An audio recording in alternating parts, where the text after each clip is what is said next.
And here we are. Sorry for the small delay.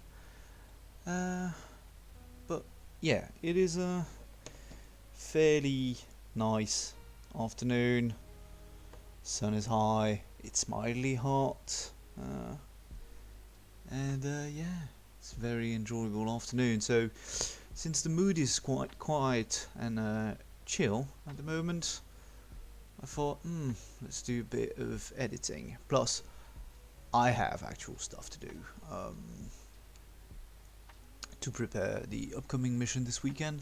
So that's what I'm gonna work on, at least for a first part. And if I finish early, I might work on something else. I still have that yet to see. Let's jump in the editor right away, shall we?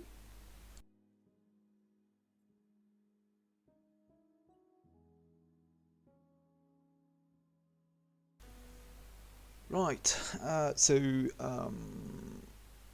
As mentioned in the stream description, today I'm going to mostly focus on Vietnam within the new SOC Pre-Fire CDLC. It is overall a really nice map with a lot of things possible. You have lots of different terrain, lots of different mission type possibilities. And the overall layout is very interesting and very open to a large amount of different stuff can be done. So what I'm going to do is I'm going to load last week's template that I modified a bit during this week off stream completely, and I'm going to work with that basis.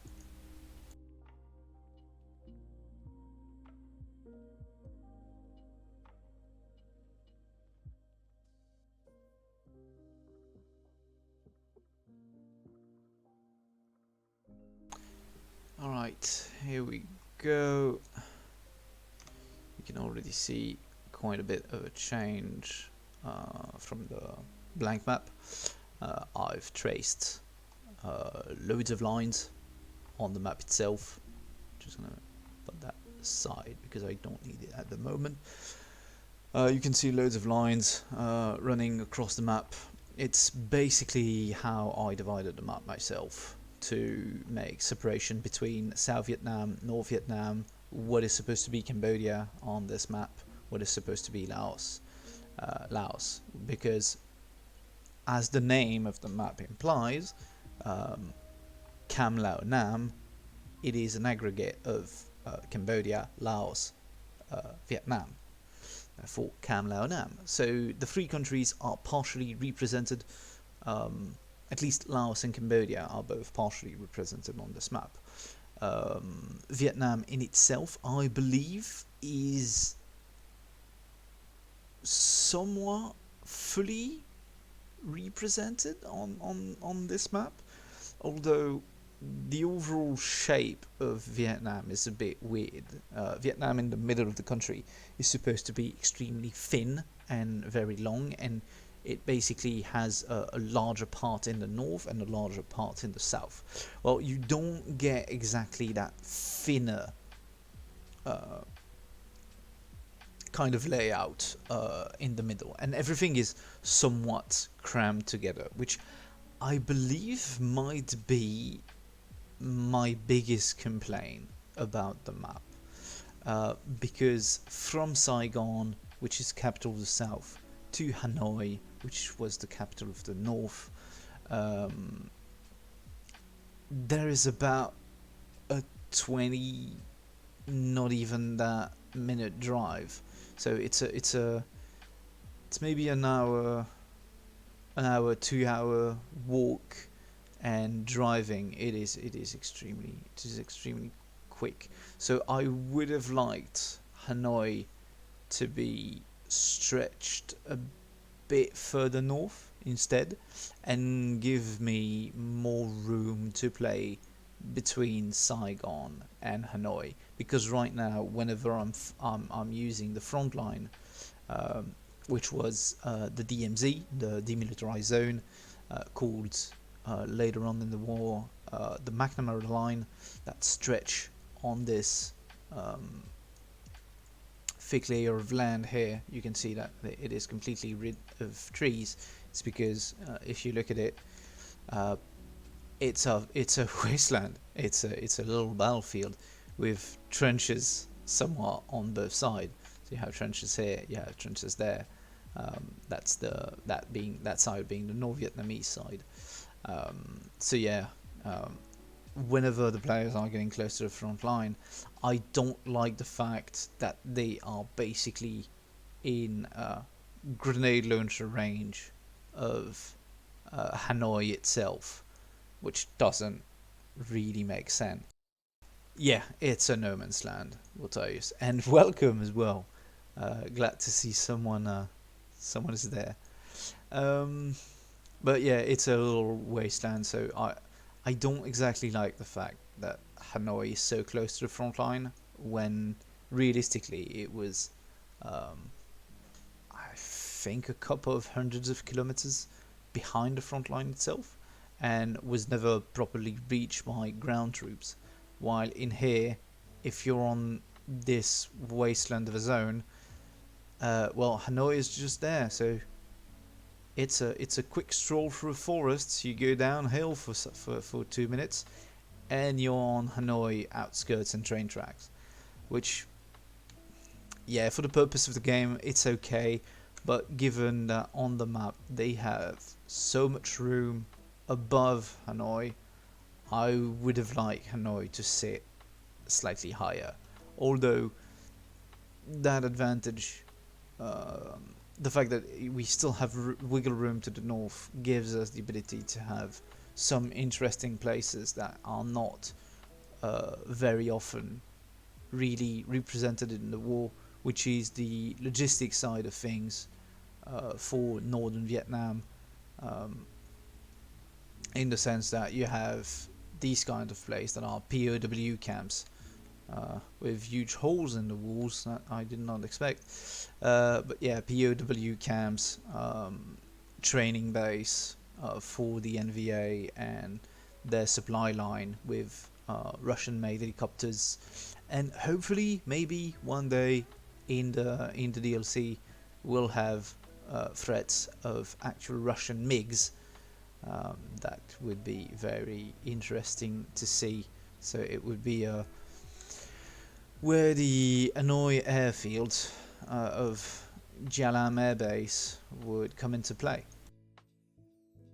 And further north, you can also see parts of what should be something akin to the Chinese border. Basically, China was smuggling loads of weapon and stuff through the North Vietnamese border because it's like right south of China. I don't exactly know what that is supposed to be. There's a name. Phak Nuoc. No clue. To me, it just looked like a big rock, but I'm pretty sure the fact that they've marked it on the map has some significance. Might have, given the layout, this might have been a plan for a cascade. It would make sense, at least. I mean, to be honest, we can even try it out.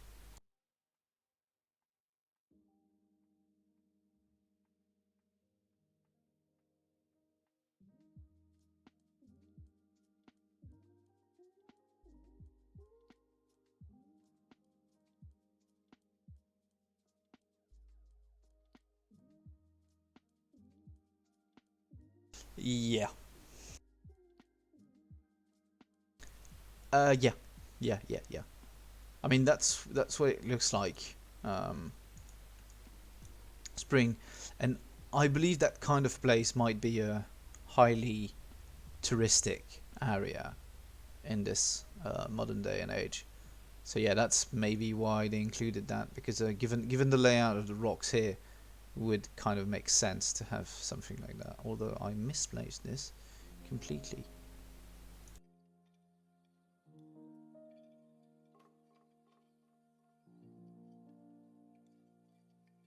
Oh, now it's blurbing all over the place. Fuck's sake.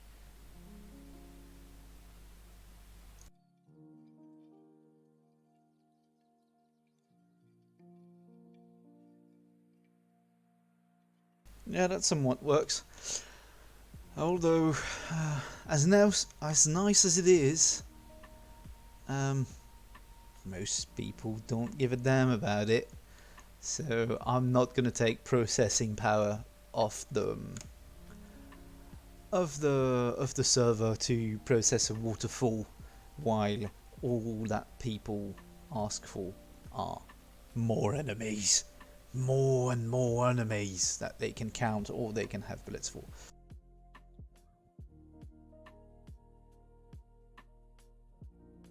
Oh my god, I already need to drink. Like, I start to understand why some streamer had that little add-on that tells them how much they should drink while streaming, because you talk a lot when you stream. Like, you need to hydrate all the time.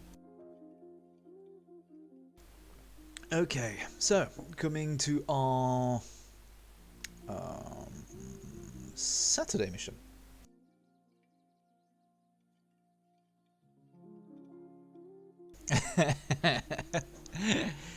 Yep. Yeah, exactly.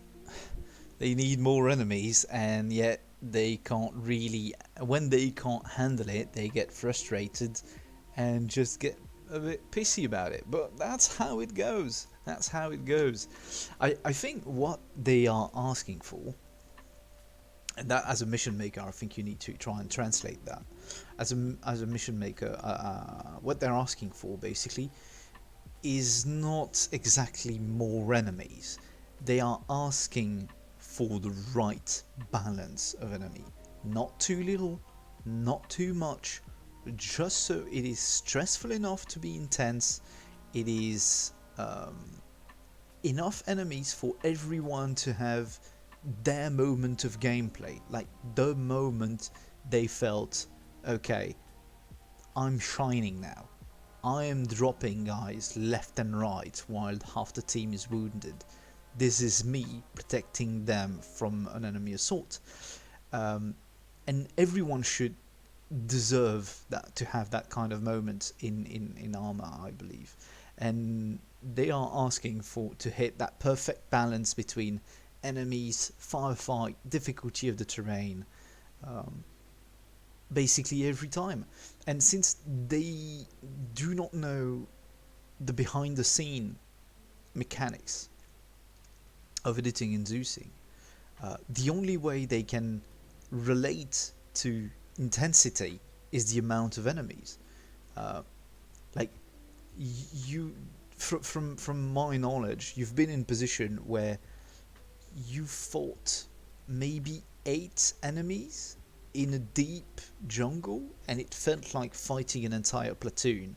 And at other times, you would fight an entire platoon, and it felt like there was a patrol.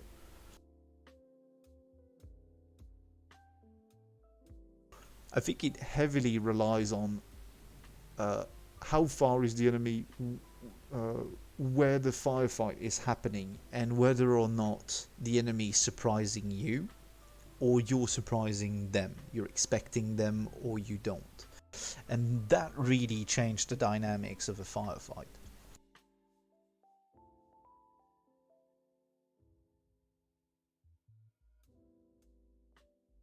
But yeah, coming back to this, I'm starting off the premises of two IDs. One that I don't think I'll be able to pull off. Um, mainly because I don't think we'll have enough players to afford that kind of mission design, because it is a separate start, and separate start, while very enjoyable, always somewhat requires to have a healthy amount of players on both sides.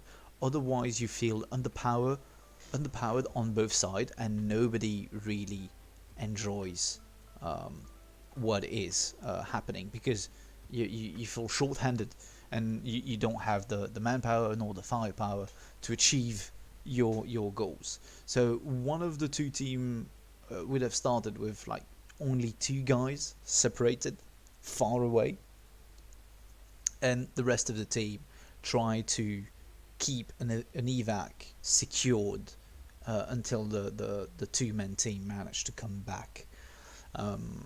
And I really like that mission design, although I believe we're going to have 7, 8, maybe 9 players depending on who's going to join tomorrow, if like joining progress people or late sign up might come up in today or tomorrow event channel on our unit Discord.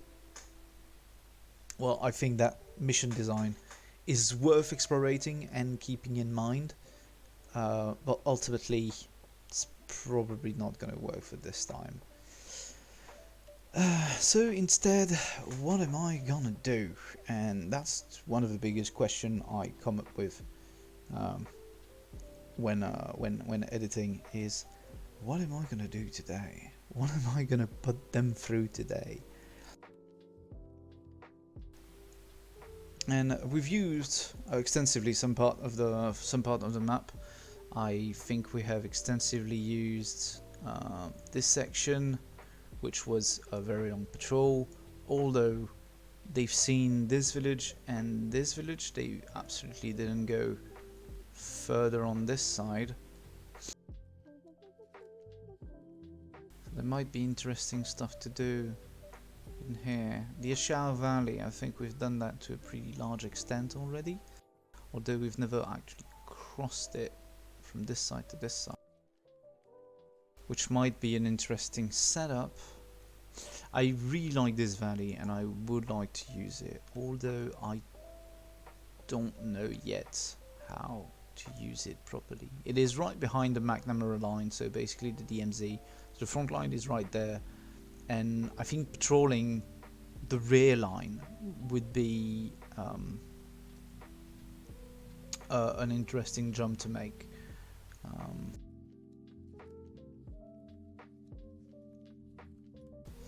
So what could I do in this setup? I would like them to play as regular soldier this time, so not special forces, but yeah, regulars that would act within the borders of South Vietnam. And I truly believe there are interesting places to explore here. Yeah, that beach is quite nice. I mean, I would go on vacation there, but I don't know if I would make an interesting fight here. It heavily depends on what I can find here. That's part of the mission making process. Exploring the map and discovering its secrets, because even as an editor, the map doesn't always reveal everything to the editor himself. So yeah, sometimes you have to dig around for secrets yourself, such as that kind of stuff. Like, you would think it's just a giant Along Bay, tall rocks and shit, and in fact you have underground-ish bunker system with stairs leading to the top. Could be a interesting point to insert. And yeah, just look around a bit.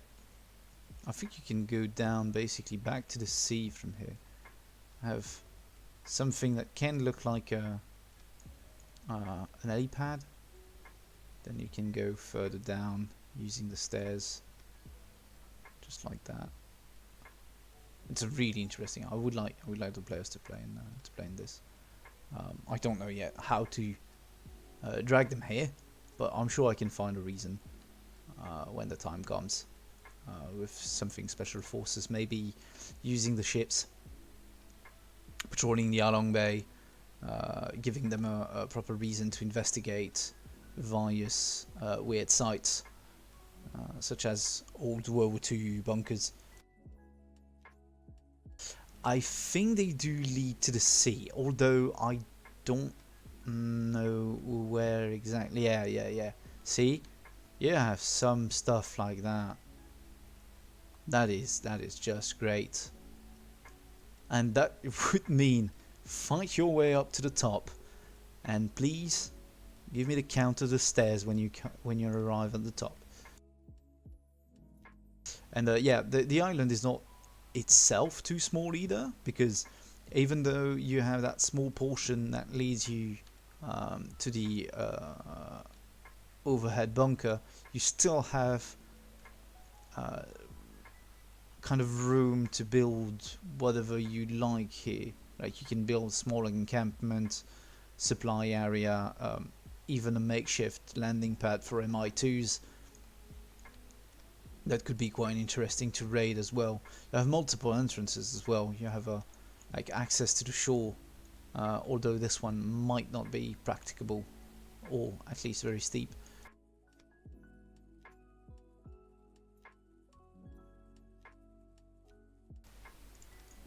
And yeah, all of this actually exists, and I think this is not the only one. This is one of them. I don't know if it's the only one. I haven't checked rock by rock, to be honest, because it's a somewhat tedious process.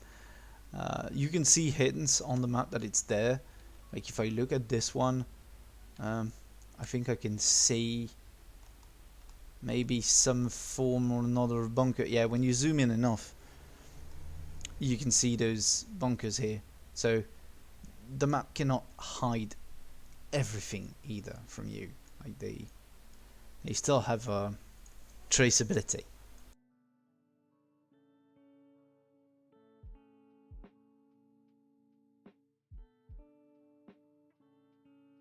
You have small house, like small fishing village, like that. That is not a military compound, but can be interesting to investigate as well, since you have such a weird geometry around the thing itself. So all of this would be usable to an extent. I mean, even that. Okay, just discovered this. This is actually funny. You can go up to the shitter and drop it in the sea.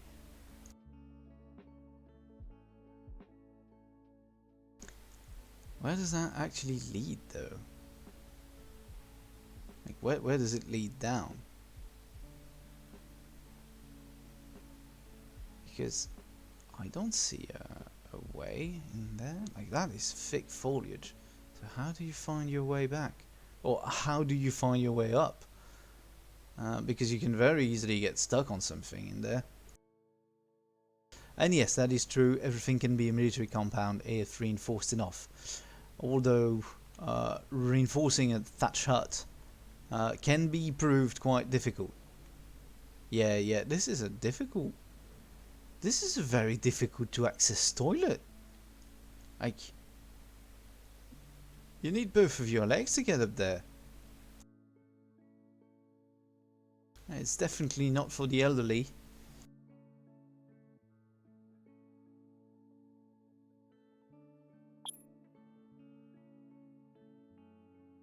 Oh yeah, because it would require you to actually go down that stuff as well.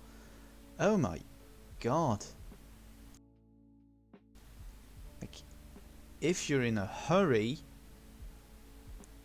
this is dramatically far. This is really far. Or you have to basically live there. Fair enough. Enough entertainment around the toilet seat. Which is not something I thought I would say. Okay, so I'm gonna already switch it up because I don't want them to play the SOC team today. I would like them to play regular soldiers, so I'm gonna deactivate the playable of this SOC team. I'm gonna put them there and stash them there, and I'm gonna reintroduce my Alpha Squad.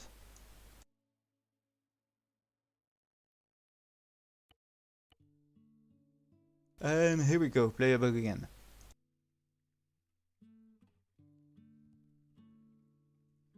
And everyone is in there. Yeah, that looks about it. Marksman and all. Yeah, so unfortunately, Cortez, for tomorrow, you probably won't have your now nice medic scope.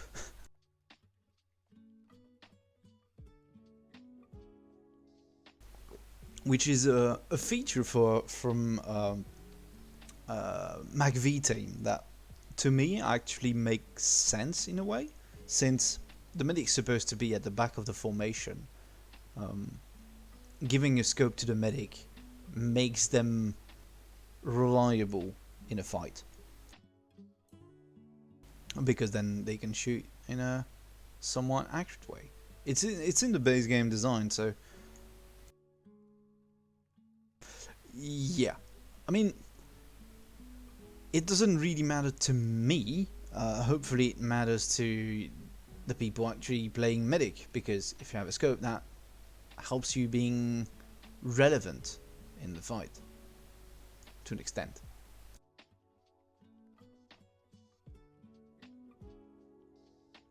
So where am I gonna make people go today? I think I wanted to use this road,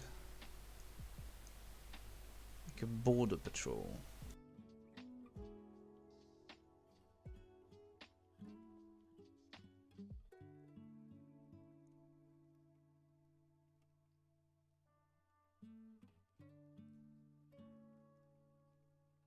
Yeah, this is the path where you basically nearly missed the turn in your very long 11 clicks patrol. I truly want to reuse this.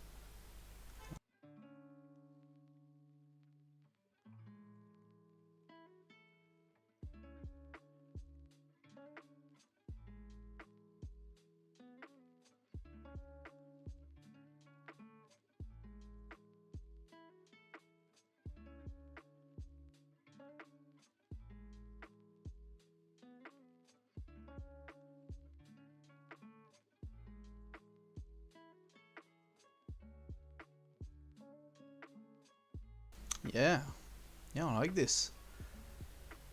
Where does this lead though?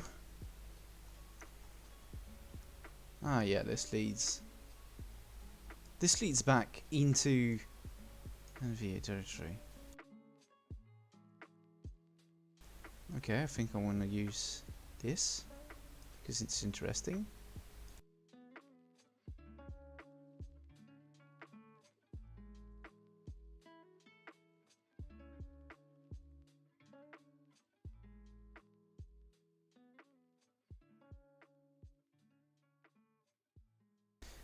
Does it show on the map these tracks? Yes, these dirt tracks are actually showing on the map. And what is that? Okay. Oh, I truly believe I have my mission now, which is really cool. Yes, that road feels vaguely familiar. If you remember that patrol, you may not, you may absolutely not, but Pytek was your RTO, and your first discovery was in a big cave system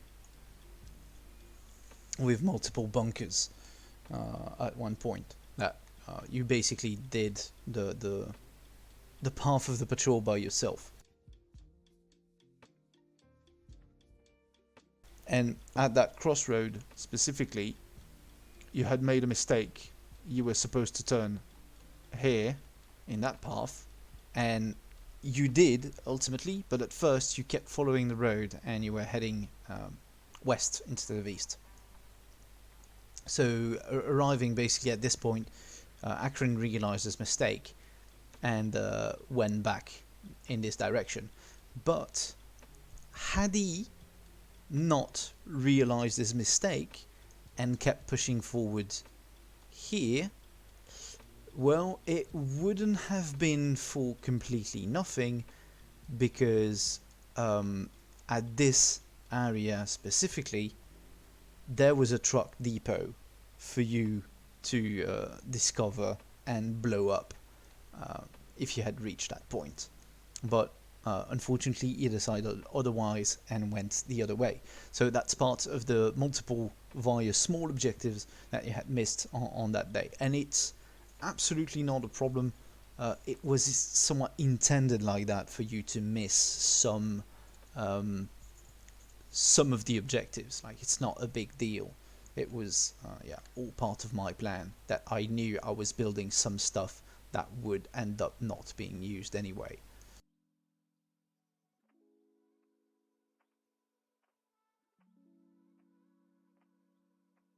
Okay, so given that open space, I would like to actually use it. I'm going to start building an FOB here, I think. Yeah, I'm going to do that. I'm going to start building an FOB here.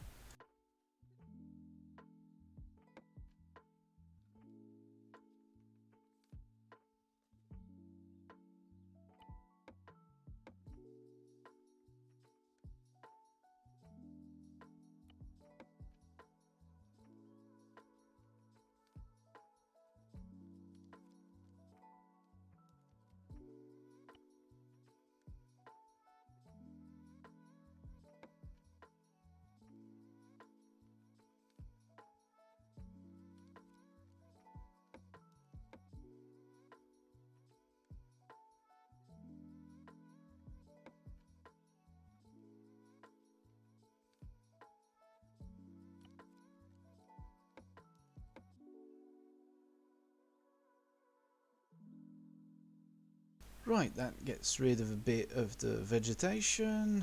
That's okay. Oh, this terrain's going to be a bit shitty to actually build on because it's not proper flat. But I think I can make do. Yeah, I can make do. I can make do. So.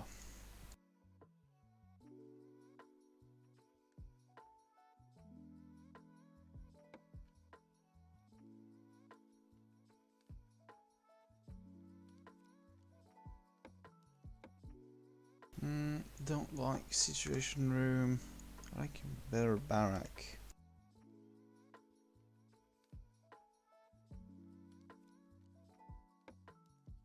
I would like barrack camo. No, I would like a field barrack or even a tent.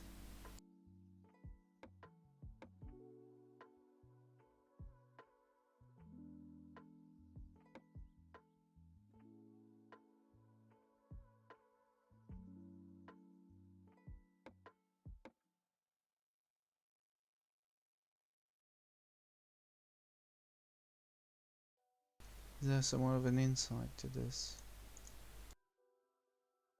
No, it doesn't look like it. I'm gonna use the green one instead.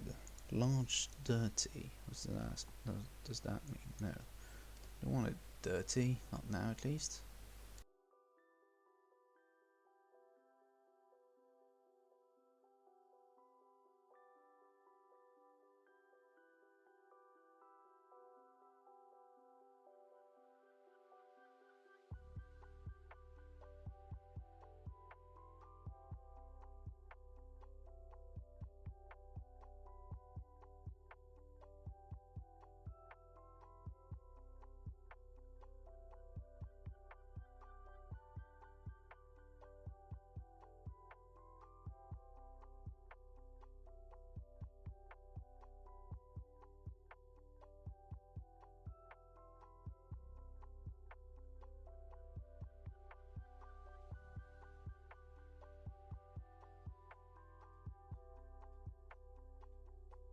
I think that's great. I think that's great. Put a little hooch here.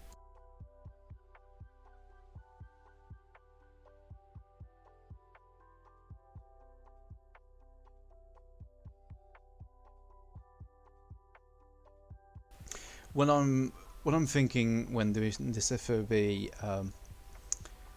I would like to replicate part of the feeling that the players of the TFP unit felt for their base in the previous campaign we did.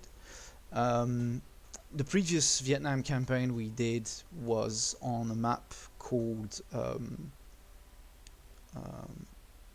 Precuum Loch, that is now renamed as RHS-PKL, but we played on it before it was RHS-PKL, so the legacy version of it, not the RHS version of it, which runs fairly poorly in this day, in these days, because like the map is really fucking heavy, so it's hard to make something work on it that doesn't crawl heavily. So yeah, basically what I'm looking for in this specific case. Yeah, I would like that as well. Um, back in those days, they started that campaign in one base called Miami Harbor. Um, Nickname Miami Harbor because it was basically a giant pile of mud with a pier on it and a couple of bunkers dug around. Um, and they started nearly every single mission of that campaign.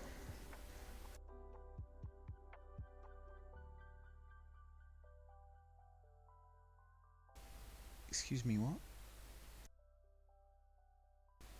Excuse me, I'm gonna have to FK for a quick minute because there was a really strange noise um, in the street, and I'm just gonna investigate that.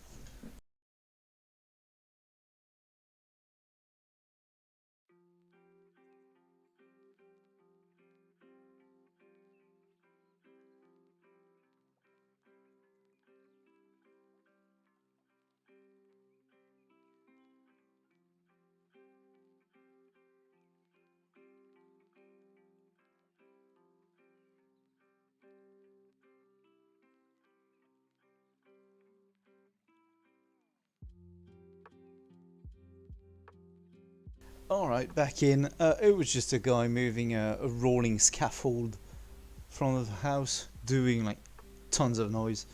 Yeah, I thought there was someone scratching a car or whatever.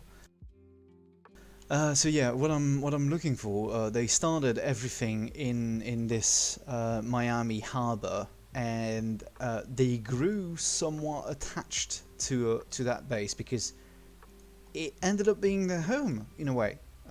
Like they knew where to go in the base. They knew that base, where the resupply were, where the ammo box was, where the vehicle were parked, um, where the road that would leave the base would lead to.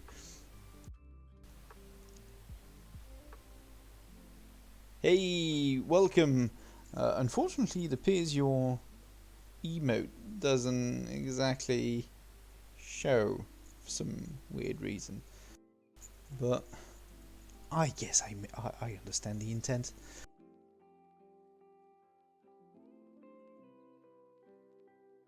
Flanc de la Jontaine. I could say it.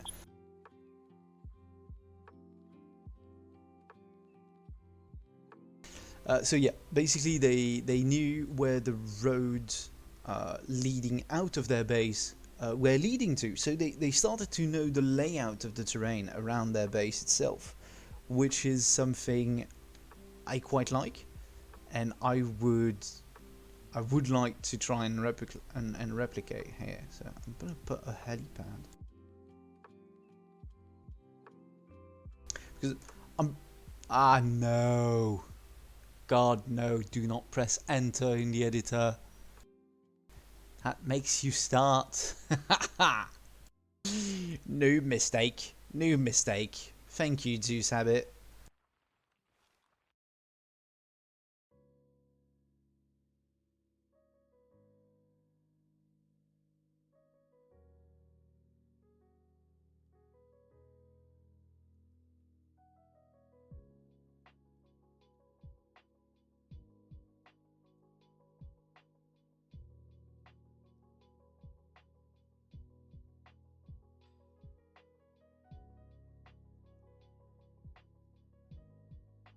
Yeah, that I like.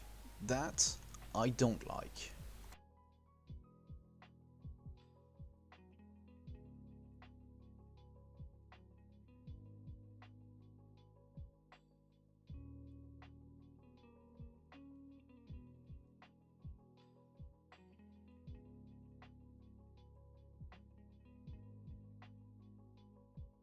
Right, that's about it.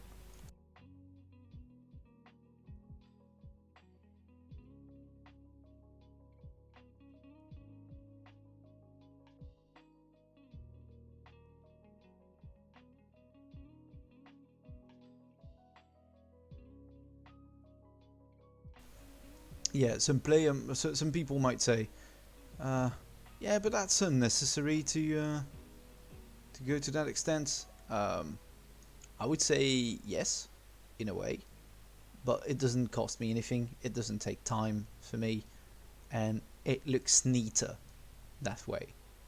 I I'd rather that, to be honest.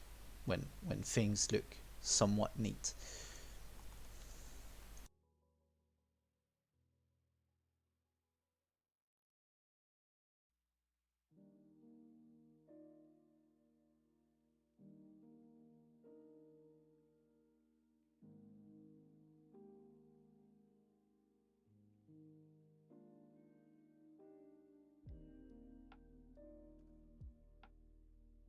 This is the unbuilt version. Oh god damn it! Would have liked the build station.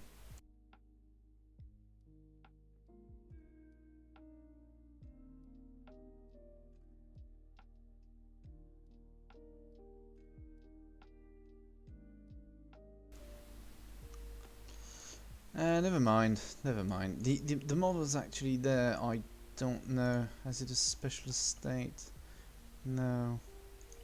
No, it appears they haven't given us the actual model yet.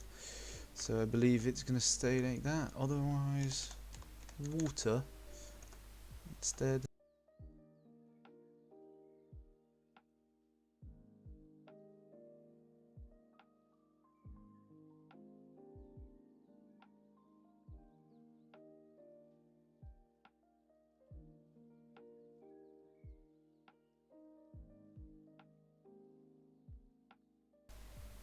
No, never mind.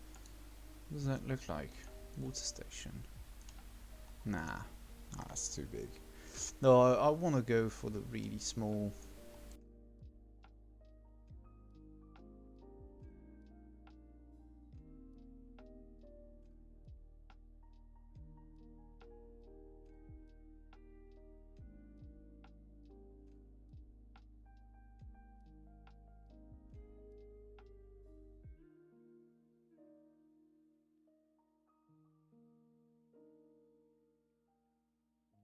I want to go for a somewhat small but neat, um, neat looking stuff.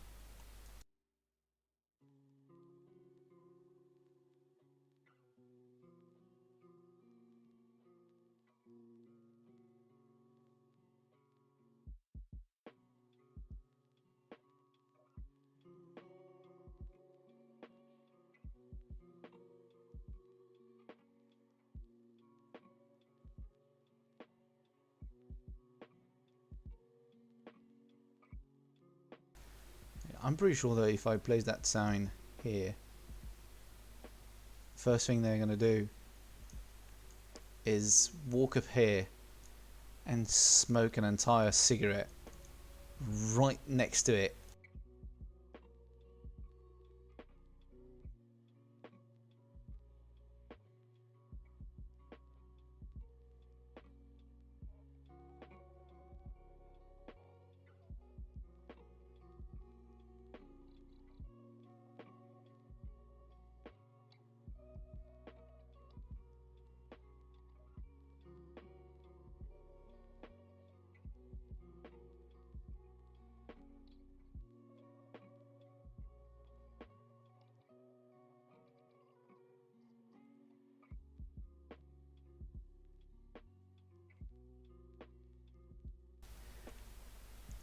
I think if they do that during the firefight, what's gonna happen? Uh, yeah, they might even do that during the firefight. And if they do that during the firefight, they're gonna take a picture of it. They're gonna ask like, Akron, could you stop a second and take a screenshot of me smoking a cigarette sitting on the fucking fuel barrel next to the no smoking sign?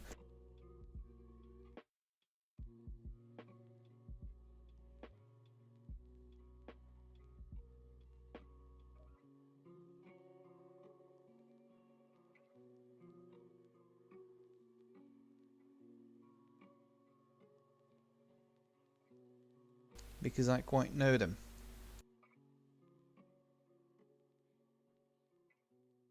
Okay, that looks about right for the time being. I can put a couple of resupply box in here because that kind of makes sense. A couple of medical box maybe. Should I put in a medical tent?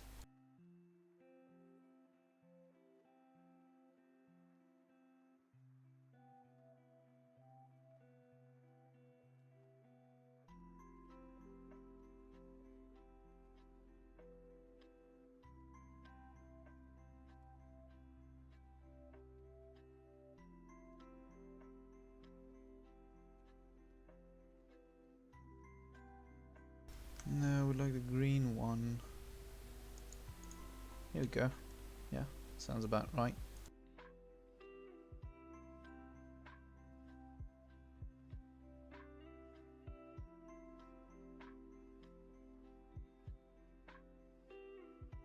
Nah, the medical tent wouldn't be on the outside, would he?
Right, this one should do a bit of music.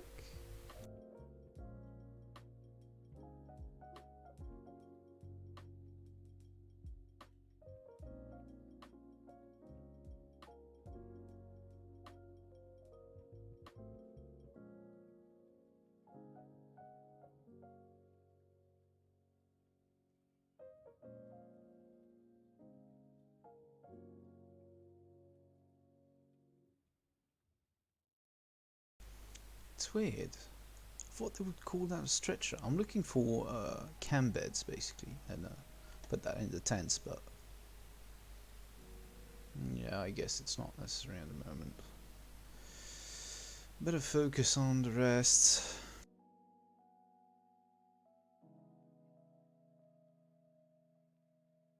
Might not even be enough beds for everyone anyway.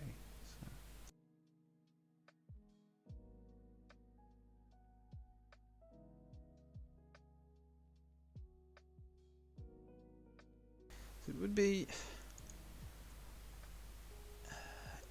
in here, but probably in furniture.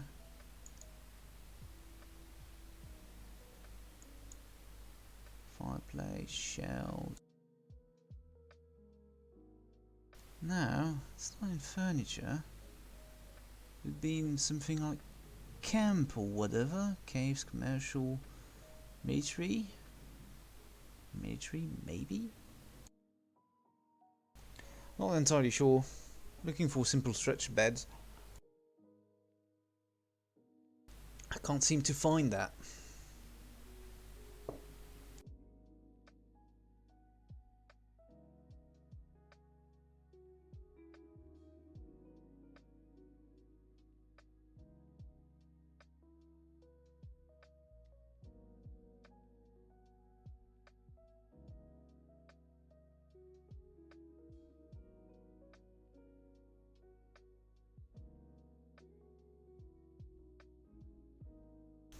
Right, yeah.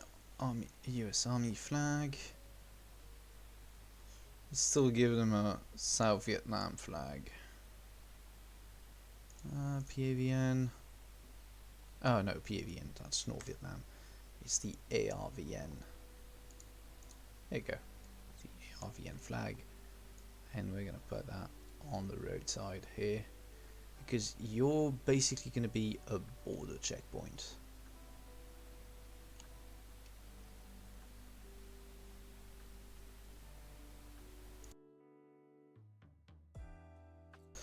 Okay, I've got the basics. Got the basics, furniture, bench. Still looking for that bed from time to time. I can't get it out of my head. It's a bit.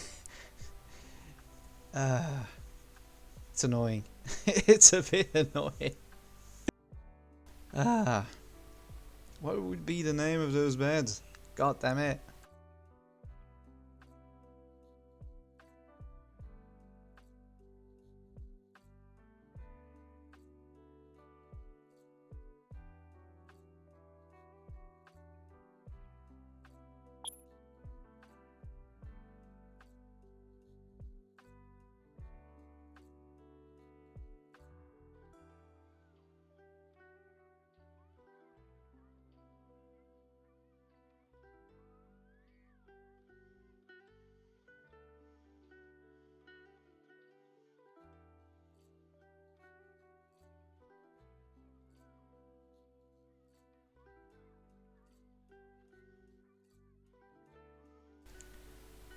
They call that a fucking cot. I've never heard that before. I didn't know that was a thing.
Yeah, so, okay, that's roughly a sketch of the small FOB, checkpoint FOB I would like to install. I realise that all of that is a bit unnecessary, a bit overboard, and it's not that even that detailed. Like, I could go much more in depth with that. I just don't feel like I need to. Um,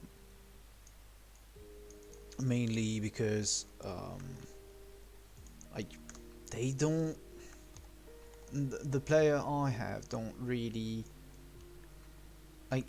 Okay, it's gonna be nice that I've put that level of details in there, uh, but ultimately it is not what matters the most. Like, if the mission's not interesting, all of this is just bullshit. I wasted time on, and I fully empathize with that. Like, when you have an actual, when you dedicate a load of time to play Arma, well then you don't want to waste your time, basically. Like, you want to keep it. Um, you want your time with Arma to be interesting. Otherwise, it's not worth trying to go through the hoops of joining a mission if it's not properly worth it.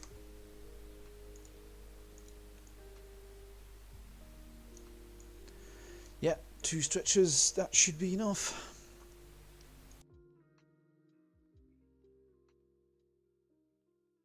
Okay, let's switch to fortification now. The the meat of our thing. So how am I going to fortify this? Like, obviously it's not going to be very easy. Probably going to put a mortar pit in there. Am I going to put that in the middle?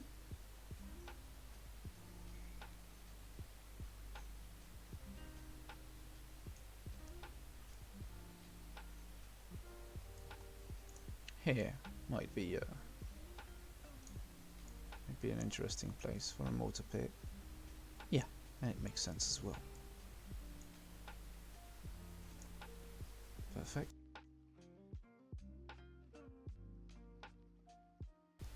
No, don't like that. Foxhole. I know they quite like these bunkers, these foxholes. I might put 1 or 2. We'll see how that goes.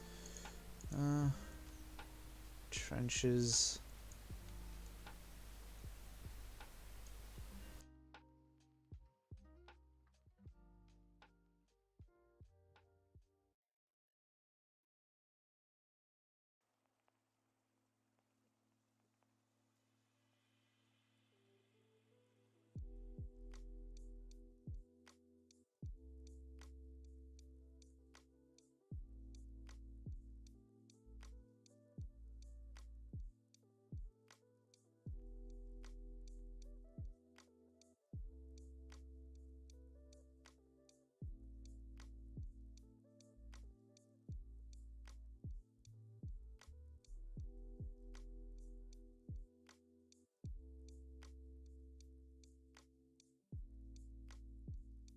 Yeah, sounds about right.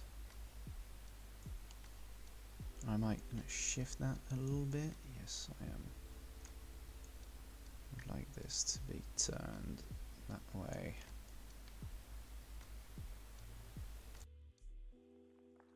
Okay. So what does this stuff offers me as well? Trench. Half a corner.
Sounds about right. That's interesting.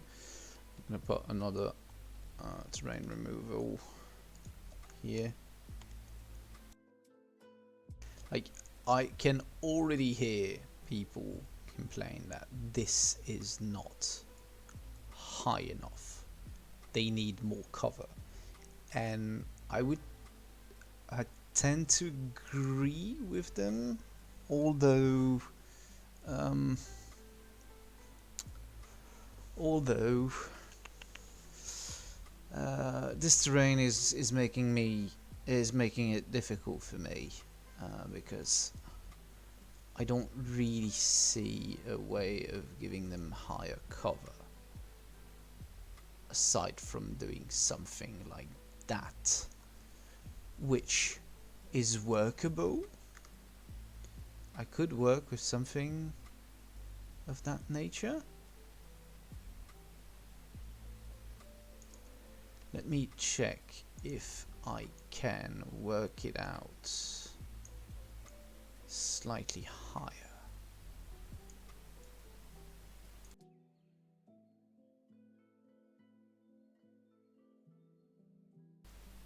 Yeah, okay, that could work. So basically, here they need to be able to stand. So what does a guy look like next to it? Yeah, okay, that's perfect.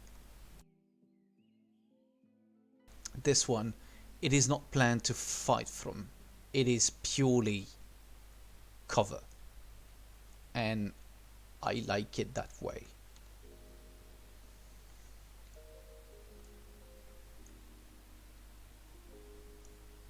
Oh, aren't there like 45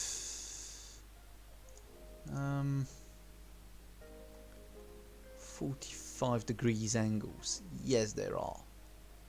Which is exactly what I need in this specific spot.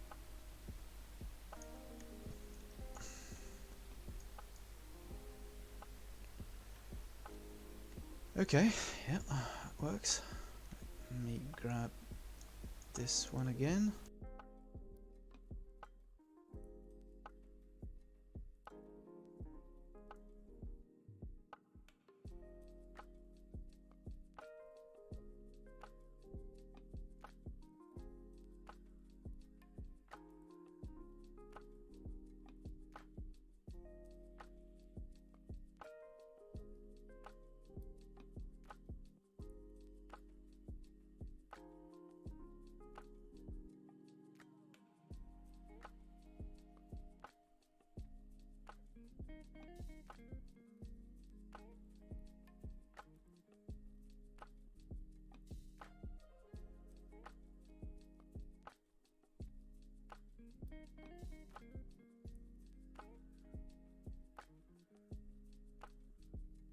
Yeah, I like that. Even that sandbag going slightly down like that.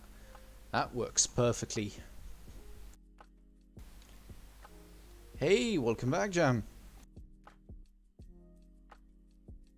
Glad to see you here. Oh, I'm on a FOB building duty.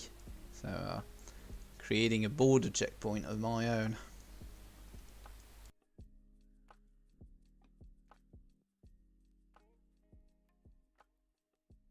Plus, it allows me to.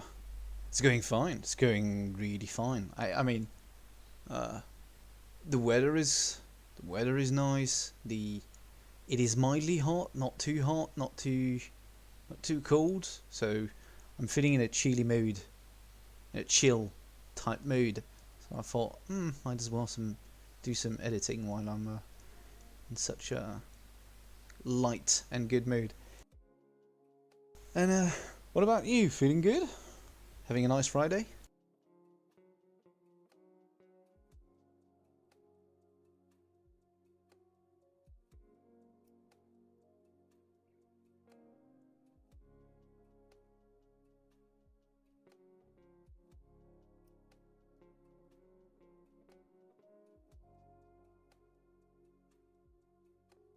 Okay, that looks about right. I would like to create something along the road as well, so they can like fall back to it and form somewhat of a square. So I'm gonna, for this one, I'm gonna create a real trench instead. I would like to be a double trench. No, these are too big.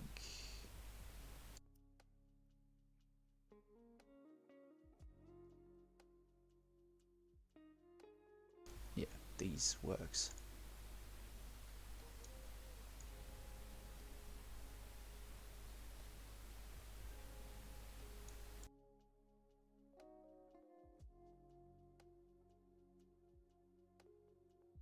Got stabbed by a vampire in the morning. Ah, mosquitoes? Yeah, that's a common occurrence at the moment. Oh no, no.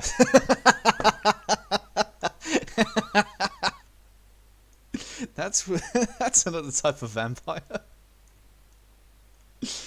She was white and cold, long teeth and all.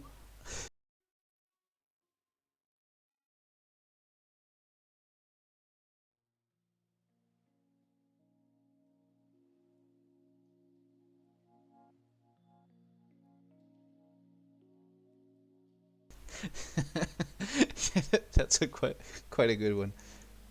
Oh yeah, yeah. Oh yeah. No, I I think I only have stereotypes popping up in my head right now, but like Soviet era type nurse, like with big strong arm and probably an anchor tattooed on the arm.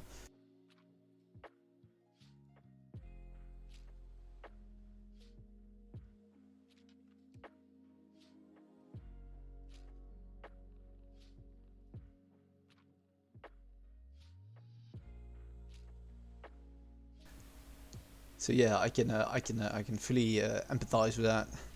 Uh, and that was for like a blood test, blood sample, or was it for uh, the shot? The shot.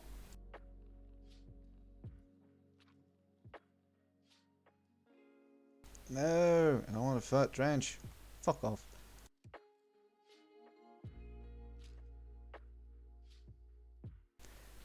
Ah, happy days. So you're basically having a day off after that. You got uh, your little biscuit or sugar after your test, and send you back home. It's been years since I've done a blood test. Oh my god. Like about 10.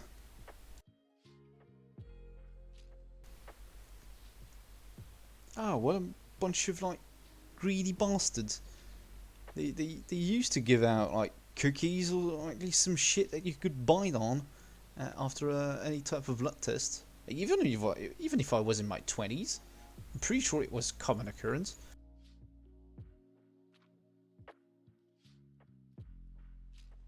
Okay, that looks about nice. Start working on that road, shall we? As I said, they really like those foxholes.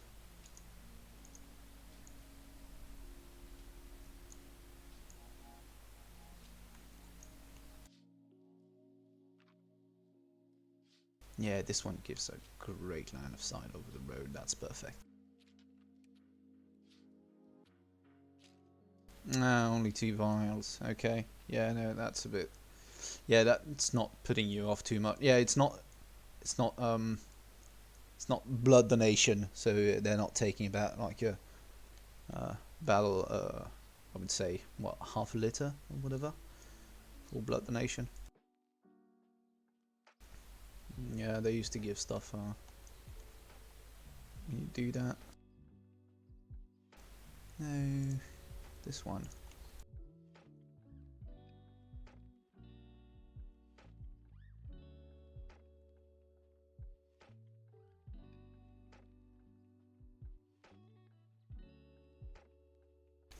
Well, at least you've got a. Oh shit, that's no good. I mean, hopefully it's for the better. I always hated blood tests. Like, simply the process to get to the blood sample center, kind of just like boring as hell. Like they're so used to like stabbing people with their needles that they don't even give a fuck anymore. Like they don't bother. They don't even bother being friendly anymore. Like they've completely given up on life. Like you're just a blood bag for them, and you're just the next one happening to sit in the chair. So then it is not a high level sympathy.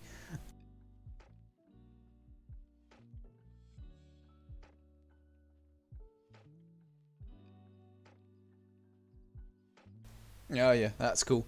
I think it's because I'm living in a major city, and like every day of the fucking week, like the blood test center is like filled up from morning to like middle of the afternoon and whatever.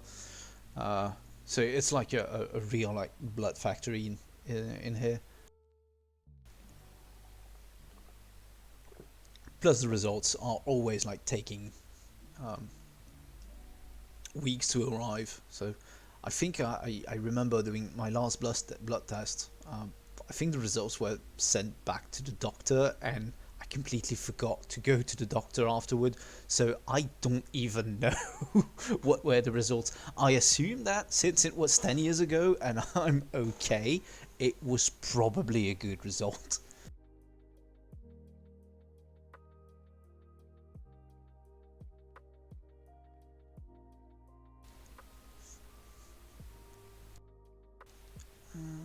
I would like to top this up with a bunker. Although, what kind of bunker am I gonna put? How large is that? That's still pretty beefy, isn't it? I quite like the interior, but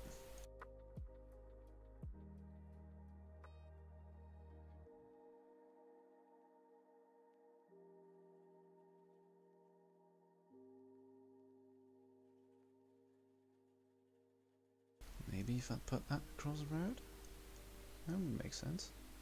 Just gonna need to remove the vegetation again.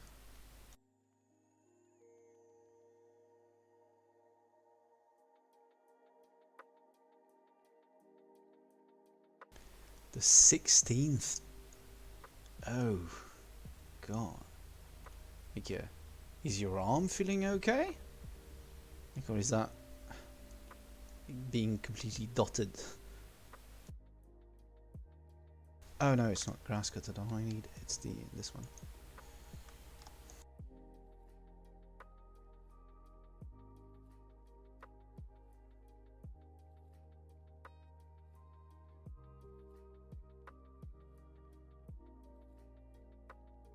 Oh, that Russian lady's quite precise.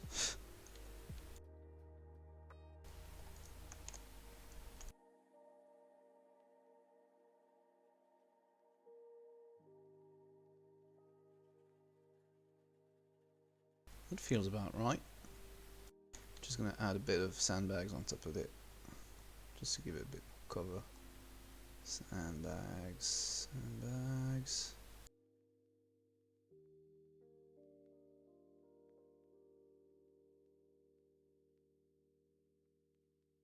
Oh no, what's that? No.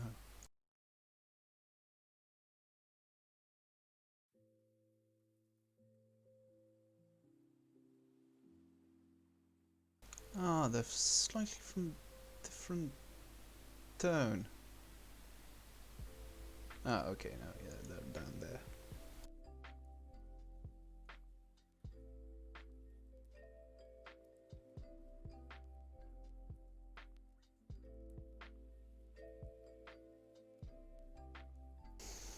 Oh, that's great. Oh, I hope you're doing fine after those 16 stabbing wounds, and I hope it's for the better. At least I wish you that much.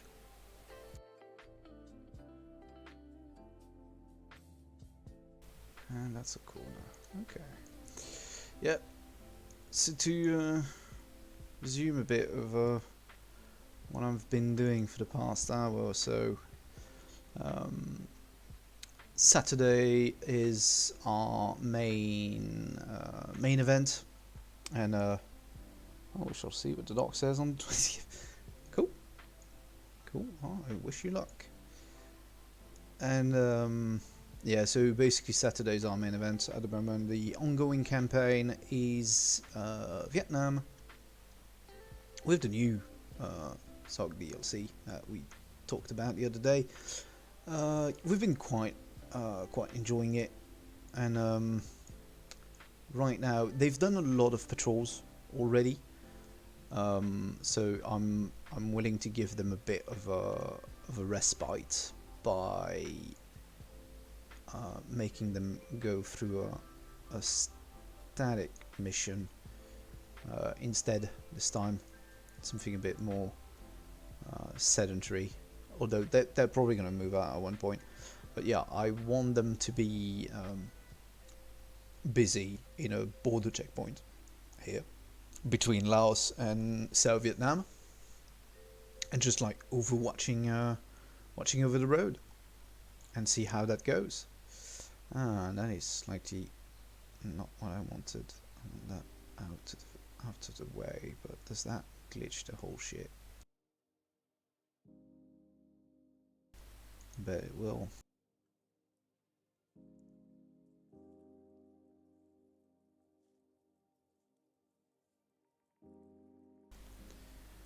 It's still practicable inside.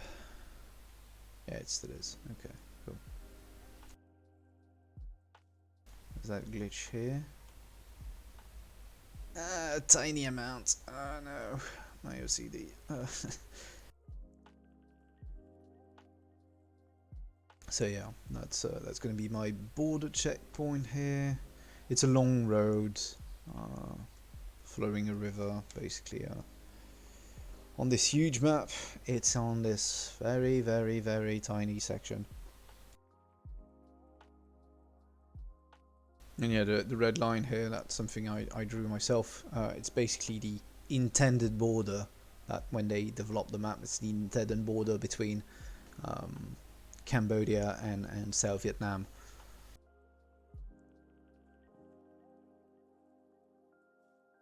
Yeah, if you want to take a look at the entire map, that's basically it. They've pulled off a really weird work, I find, because they managed to cramp the entirety of Vietnam on this map, which is definitely not the design I would have gone for if you had asked me earlier.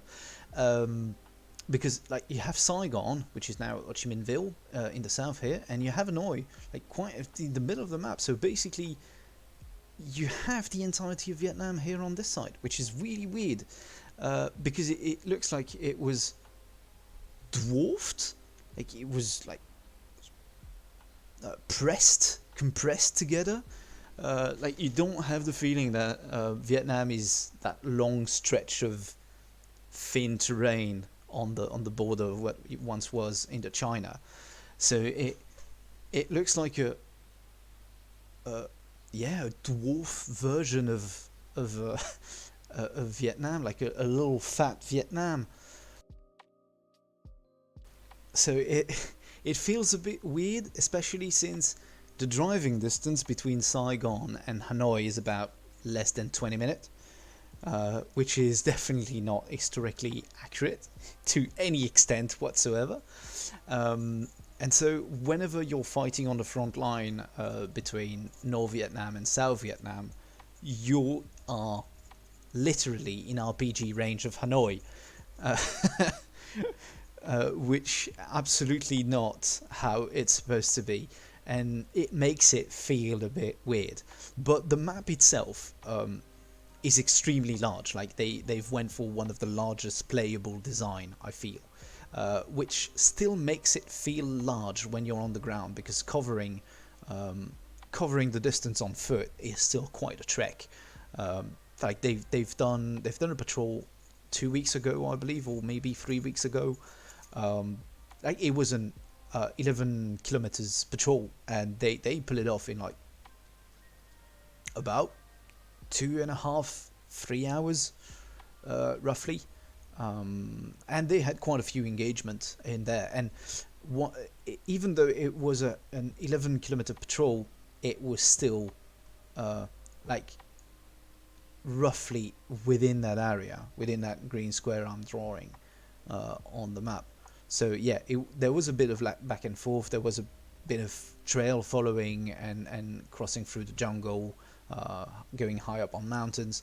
But yeah, they did 11k and they kept it to that stretch of the map. So when you zoom out, you realize that your playground actually fucking massive. So we've been on this campaign basically like 1 or 2 weeks after the release of the DLC. We started it, and I don't think we've explored half the map yet. There's still plenty of areas to cover. And basically the way I'm doing this campaign, whenever they're playing in South Vietnam, they're playing as regular army. So your average grunt doing patrols, doing some resupply convoy, protecting FOBs, or being QRF for areas being under attack by the VCs. So I've did a bit of research, historical research on the hot area that were in South Vietnam. And basically there is something in South Vietnam that is known as the Iron Triangle, that was southwest of Saigon. Historically, it's like a really tiny triangle on the map, but translating that to here for a playable area. And basically, it was a piece of North Vietnam real estate in the middle of South Vietnam. So it was entirely controlled by VC and the US. Even the French, before the USA, could never get a proper grip on this Iron Triangle. So it is a perfect area for making deep jungle patrols, stumbling upon VC camps, VC tunnels, and so on and so forth. And it is great. And if you're still skeptical about what you can do with this DLC, I can show you one thing that I think is great. It is really fucking great. It's called the tunnel entrance module. If I jump to here, terrain tunnel entrance, I'm gonna plop that down. It doesn't make much. No, streams. No, okay, resumed. So it doesn't look like much. It's basically a pile of dirt with a couple of wood logs on it. But I'm gonna change the settings. I'm just gonna make a mini garrison. All of that, okay. And I'm gonna plop myself down on the ground really quickly. Not a machine gunner. I want to be an RTO. There you go.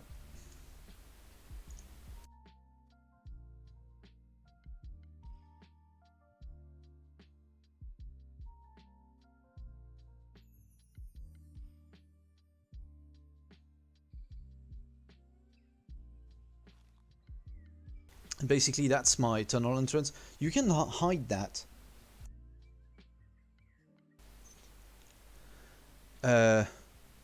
Very good, to be honest. Did the groceries in the morning, and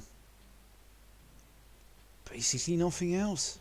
So I'm set up for the weekend. I don't need to go out anymore, except to pick up my girlfriend at the end of her work tonight. And aside from that, it's going to be a really chill weekend. Stacked up on beer, stacked up on food, and ready to stream in game for the overall weekend. So yeah, this stuff doesn't look like much. It just you can place it wherever you want on the map in the editor. You have this. You kind of open it. You can search it just in case there are traps. In this case, didn't find any trap, so I can enter the tunnel.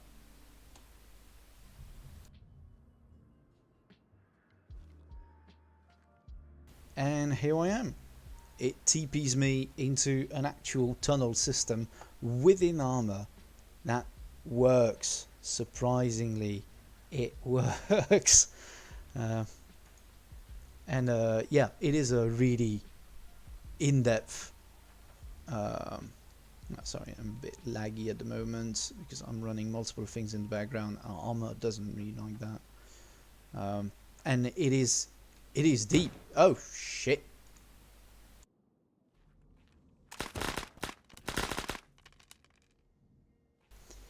It is it is big. It is quite big. So if I jump in Zeus now, I can reveal how the sausage is made. Uh, Basically, that's the size of the tunnel system. Yes, it spawns enemies automatically, and you can decide the size of the garrison, the faction of the garrison, and which tunnel you would like it to be. Because the way they did it is quite interesting. So if I look on the map right here, uh, I'm basically here. So they've hidden the tunnels in the corner of the map in like deep craters, and it's completely covered by a thick layer of rock, so you can never stumble upon these tunnels randomly while walking around the map. You need these tunnel entrance to get TP'd within the entrances instead of the tunnel itself. It has no connection in the outside aside from your module. And they didn't go halfway while doing that, because if you look closely to the map, I'm going to switch a bit to the north around here.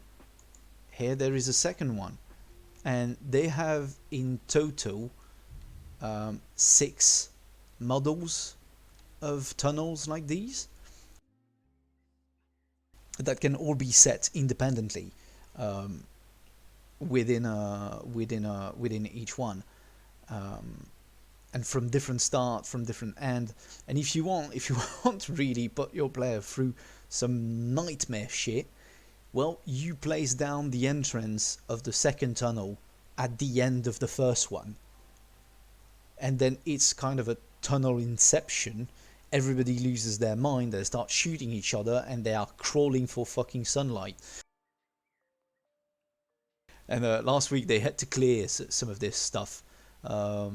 It worked quite well, but it was a bit conflicting on my side, because I was using lambs at the time, and the way lambs work was conflicting with the scripting required to garrison these tunnels. So basically what happened is, as soon as the player entered and there was a firefight in the tunnel, lambs kicked in, and all the AI faced through the fucking walls of the tunnel, fell through the floor, and ended up crawling at the bottom of the crater without being able to re-enter the tunnels. So I was like watching this from the Zeus perspective, and I'm like, my day is ruined.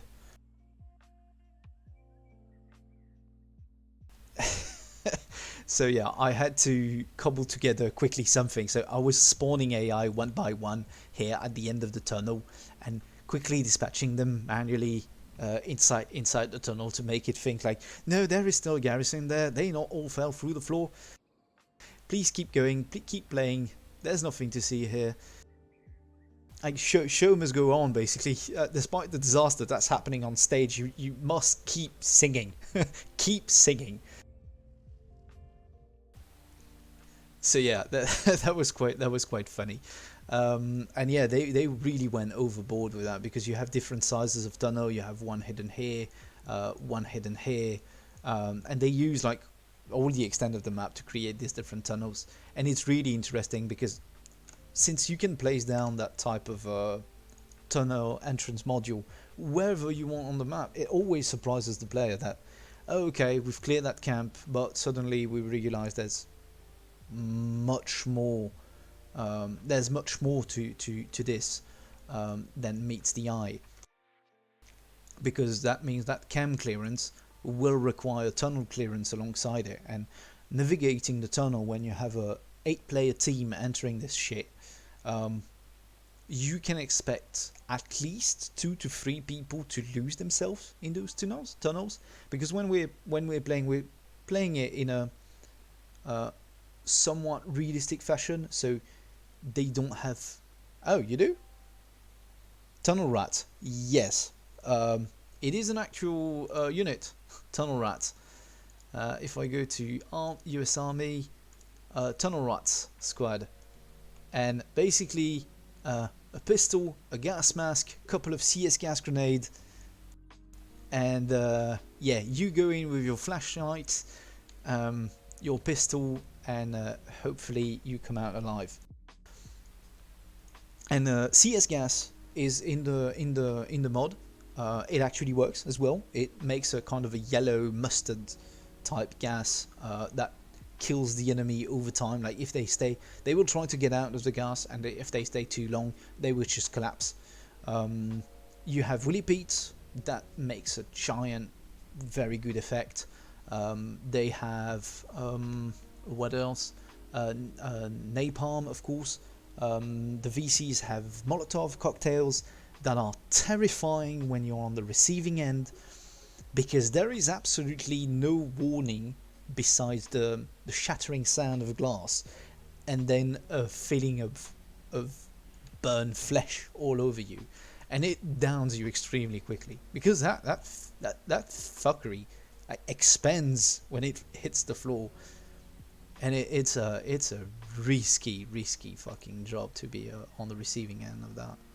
Like if I can give a little demo of how that goes, it's quite impressive. I'm gonna fill my backpack with some of the most interesting grenade I found, and basically I've got Willy Pete, heat grenade, frag grenade, yeah, Willy Pete. I put a couple of that, CS gas, and where is my fan favorite Molotov, and Molotov cocktail. That's one. I'm just gonna remove the frag.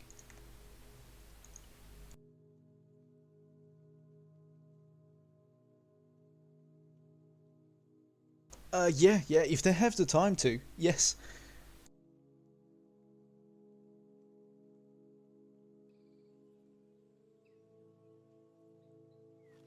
And some things like really impressed me when I discovered this mod, when I discovered this DLC rather, is the really high quality of the assets. Like even the sound of the M16, in this case the XM 177, are great. So that's gonna be your Molotov.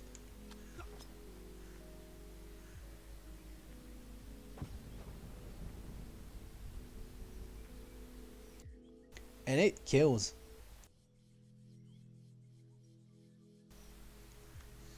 Uh, even the grenades have been improved. I feel like they do much more damage than in the base game. Like you can actually kill people with that. While I don't know if you played a long time in vanilla, but if you ever had that experience of fragging a room, hoping you'd clear it, and then you enter the room and you realize that most of the CSAT guy inside the room have not budged at all and are just waiting for you to cross and are firing and are firing in your face as soon as you enter. Uh, Grenades felt always a bit underpowered. I think in Arma settings, and yeah, two frags was the way to go basically. And here, one frag actually is powerful.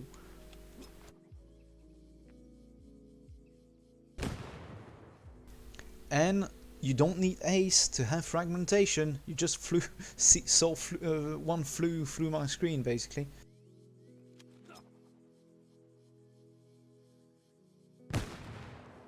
Yep, I'm hurt. And then you have the mighty. The CS gas is a bit underwhelming visually, I think. It will act basically like a small smoke grenade. Yeah, it's a lot of fragments as well. It's really powerful in the jungle. Like it's the first time in this DLC that I'm using grenades in the open reliably. Yeah, it's a smoke but toxic, and so it does that yellow nice smoke. But if you want to see a real fucking smoke that is terrifying you, you've got to try it, the Willy Pete. That one.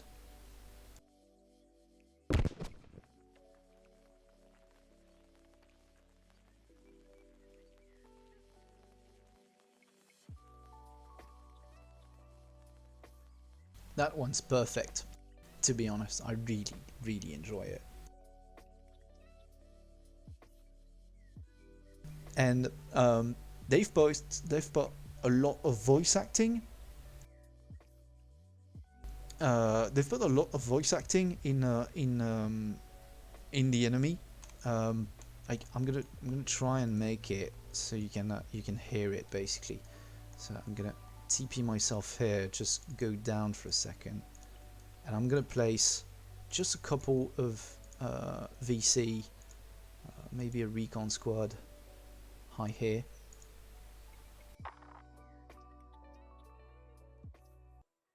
Just gonna pause the music for a second. Hey Pyturk, welcome on the stream. So if you turn on the volume a bit, you will hear them speak.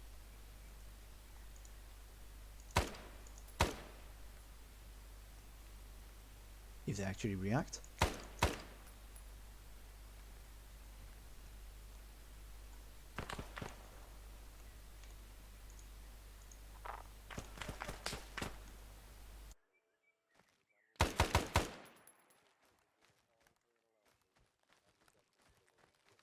Oh, come on guys, you're talking all the time, please. Shut up for the stream, it's like a dog not behaving.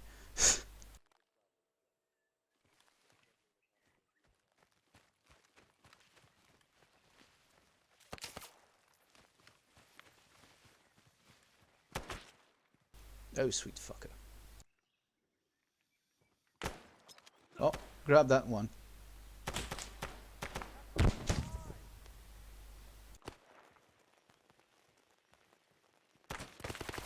Oh shit. Oh, grab that one as well.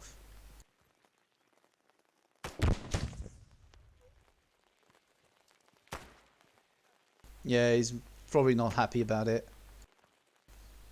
I think he's a little cooked. Ah, fucking PPSH. And I'm done. That was a short run. But yeah, you could hear one scream for them from them. But usually when they track you in the jungle, they tend to communicate a lot and yell a lot to each other in Vietnamese. Well, frankly, in the jungle, I feel like it's better than Tanoa. But as soon as you get near what remotely resemble a decent sized city, your performances are tanking. Right now, even though I'm streaming, there's not a lot of AI on the ground. I'm hovering between 30 and 40 very steadily, and I know I can increase that as soon as because right now I'm in the editor. I have internet open. There is music in the background. There's the stream. So as soon as I'm on the server and the server offload parts of the my computing power from my PC, well, it is running fairly smoothly. I had great performances. As long as you're not trying to play inside Saigon, Hanoi, or Hue, because those three towns, like, they crawl, they fucking tank. I don't even like playing in them.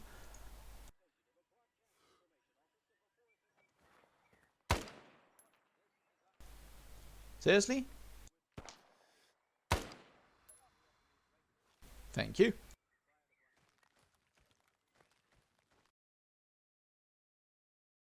So yeah, we've been having a blast, both with the DLC as a mission making tool, and with the DLC as scenarios, because you have a couple of scenarios.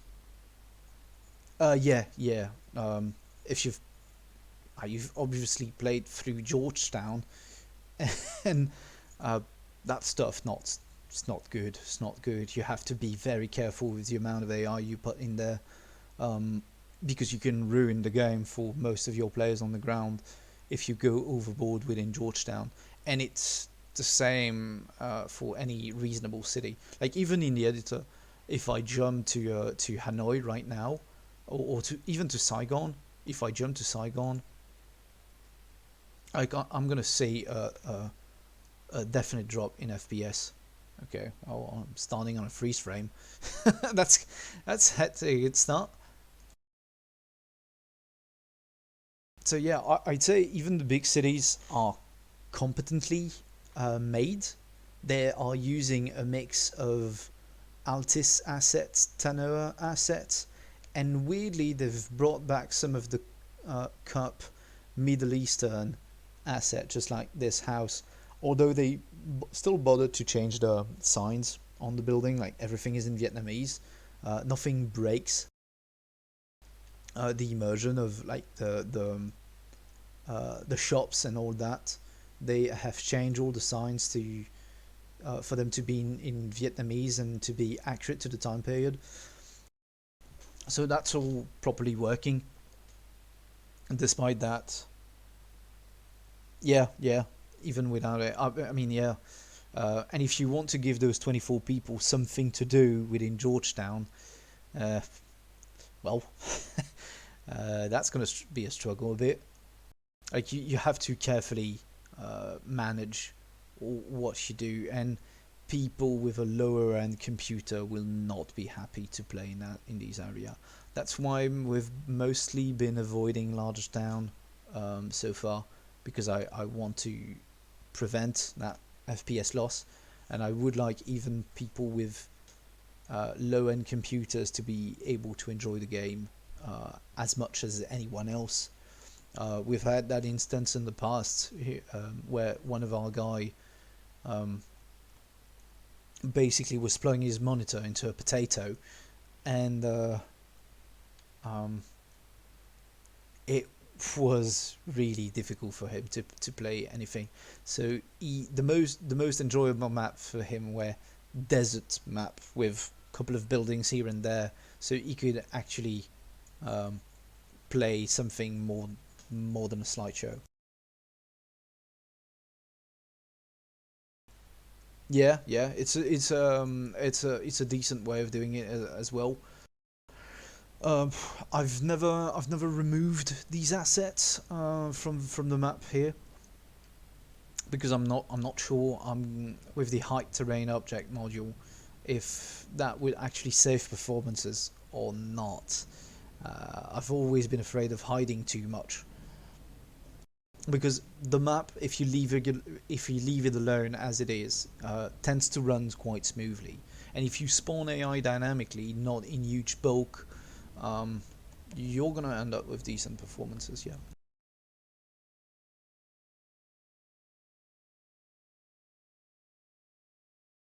But yeah, back to my checkpoints. I wanted to put a 30 cal on there. See if it works. No, it's in turrets. US Army.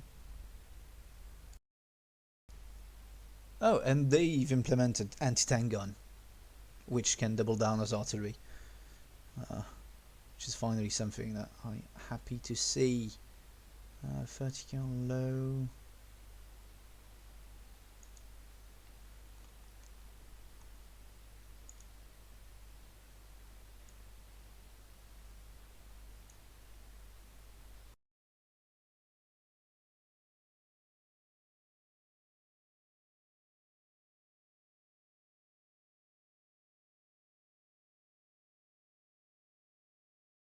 Just gonna use my commander to do that.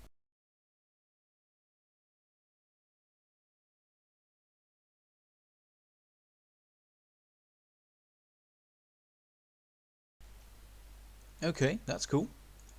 Uh, I always thought like when you do that, do you operate it locally then?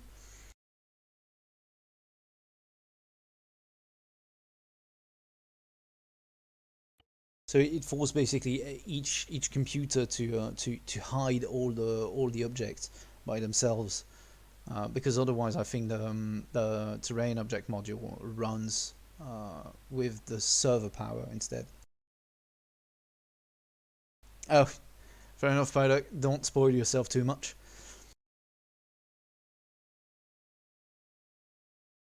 Okay, yeah, that's something worth investigating. I should check that out. I've seen a mod recently appearing on the workshop where you can. Oh, yeah, that's exactly what I expected would happen. Fuck's sake. I've seen a mod appearing on the workshop a couple of days ago, where a guy is basically says that his mod allows you to define a play area, kind of an AO within your mission, and it removes everything else off the map outside of that AO, to globally improve FPS on a very wide scale. I have yet to test that stuff. I don't know if it's properly working, or even how it works exactly. I just browse through the workshop from time to time, and it was in there. So I guess it is a reliable tool to say no. Save some of your performances. Low. How low is low? Okay, it's low. It's not bipod low, but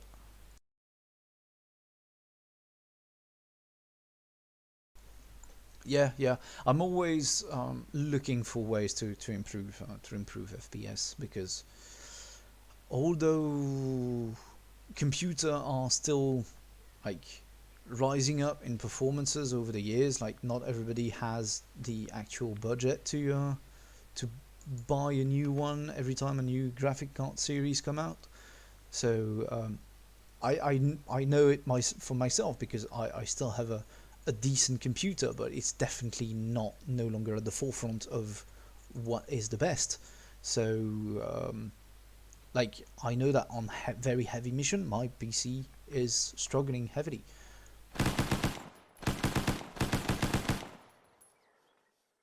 Yep, that's working. How much ground can I cover from here? I can cover pretty much everything. That's good. Ah, the sound of a 30 cal. Music to my ears. Talking of music, let's start again.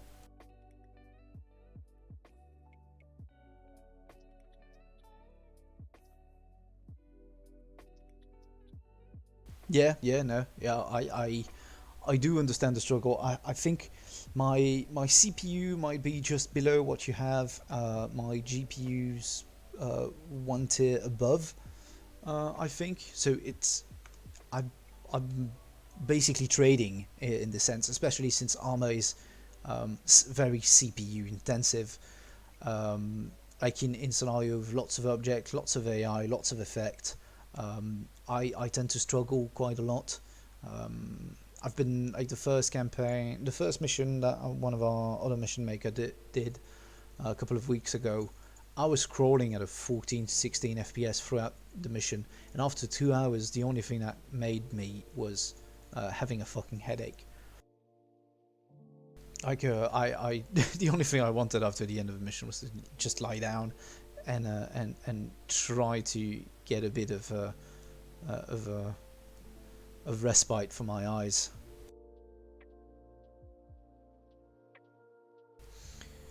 Okay, so we have this. Do we have buyers?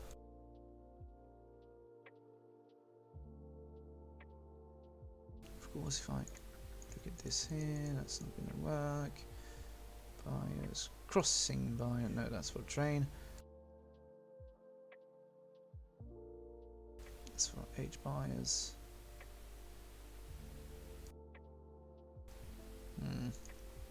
Yeah, that's definitely for train. I saw some of these buyers there.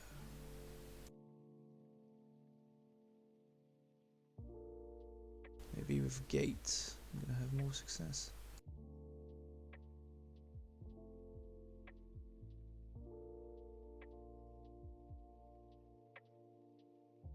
Yep, exactly. That's what I wanted. Close, open.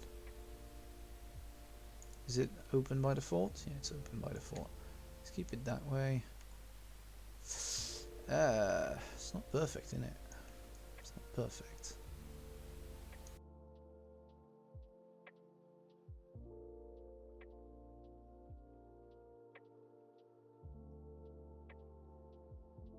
I'm gonna have to put that on higher ground here.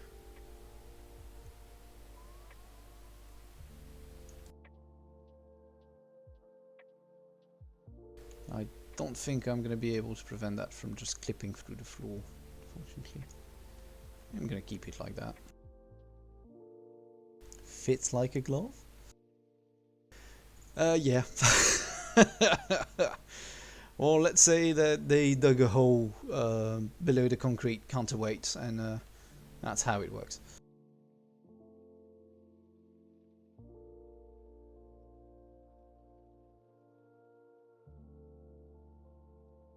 Okay, I might need a little bit more cover here and there, because right now there's really no overhead cover, so I'm gonna put a little bunker on the other side.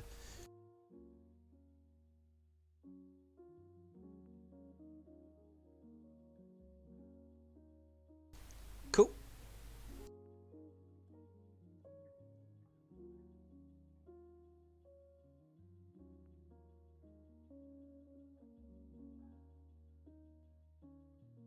Ah shit, I should have used this instead. That's way better on the field.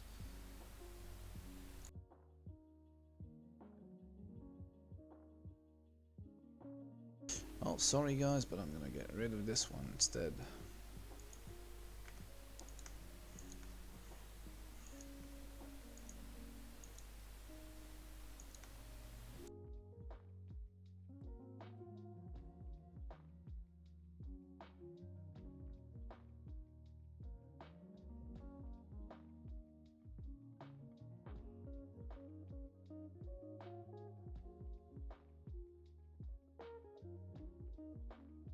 Yeah, I like that much more.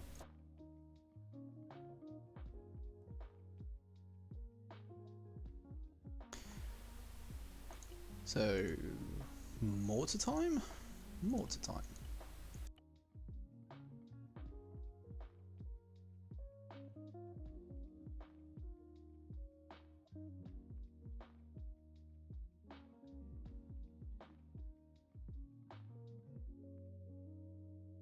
Yeah, artillery, US Army, 60mm mortar.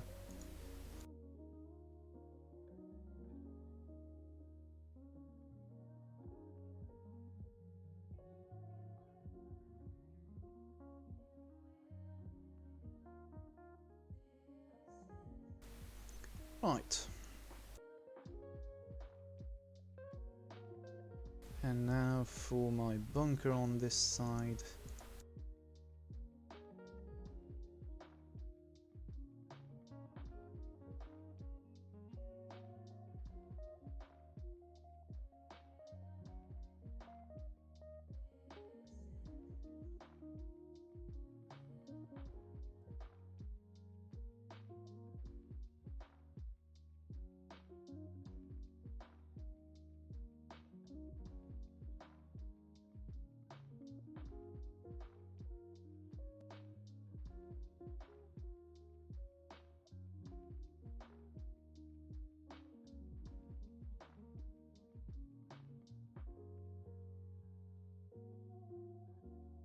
And a small grass cutter.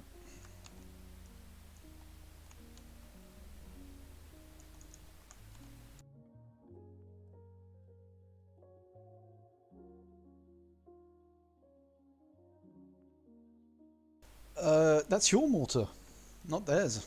So, yeah, it's a. Is it floating? Oh, yeah, it's floating a bit. I mean, I can either put it like this.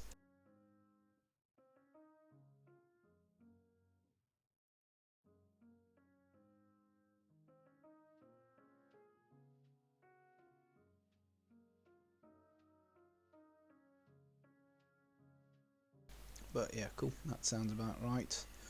A couple of resupply boxes in here. And aside from that, everything looks neat and fancy.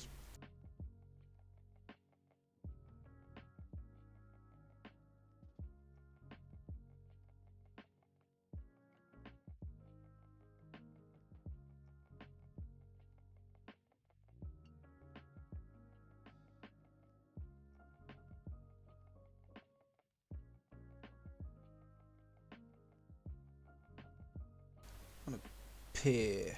I want a pier. Ports, ruins, house pier, no.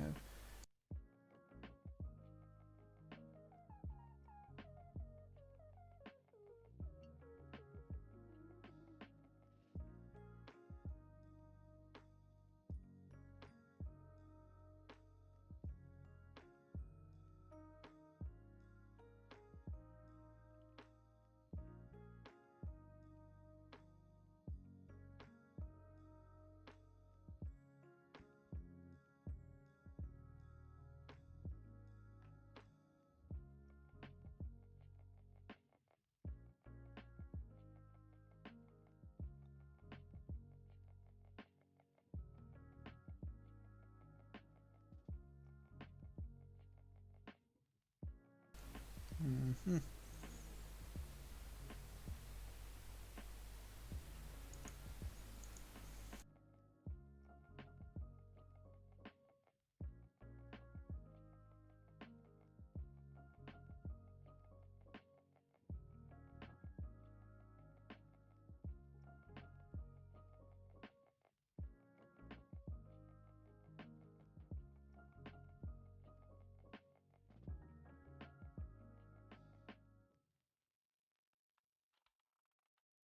Yep, sounds like work.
Alright, that's about it.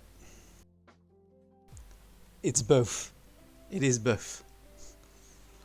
It's observation posts to watch over the river, and while you're watching over the river, why not like chill a bit? You know, nights, stretch a chair, which is honestly somewhat some of them were doing back in Vietnam. So it was not only like hellfire and jungle clearance all the time. Some of them were spending quite a lot of time in these chairs, waiting for something to happen.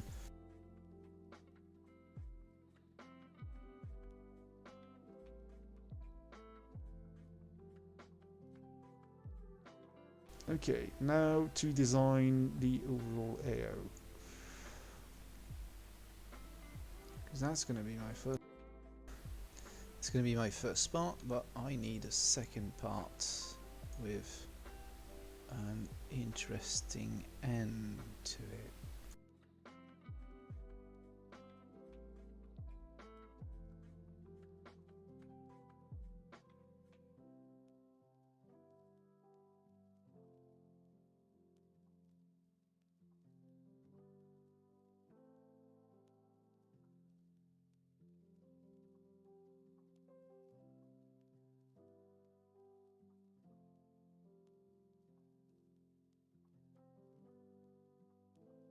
Hello, you.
Oh, perfect rotation, 90 degrees. Oh my god, I love when that happens on the first try. Yes, it can get quite boring, so might as well sit down while doing it. Like even in real life, I've done 12 hours guard duty, not in the military but in private security, and uh, uh, you feel like dying at the end of your day, and you have most of the time you have to fucking stand up. So even your knees hurt at the end of the day. Like you've done nothing for 12 hours straight, and yet your entire body hurts.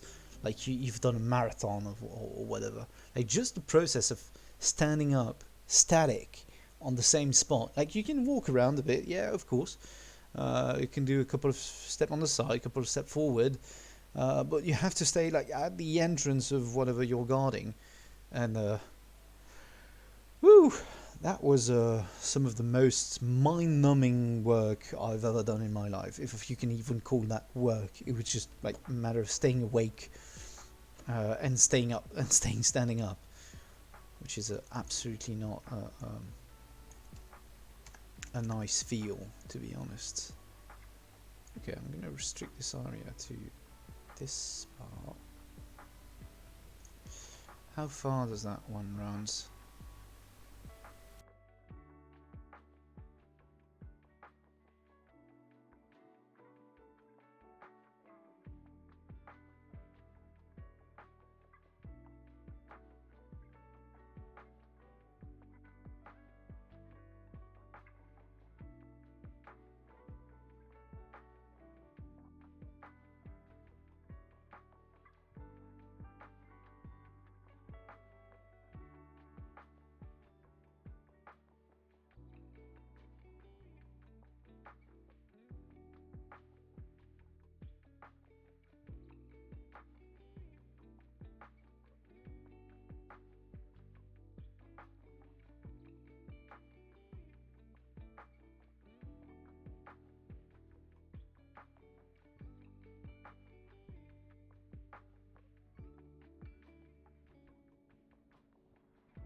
You had a secret spot of your own.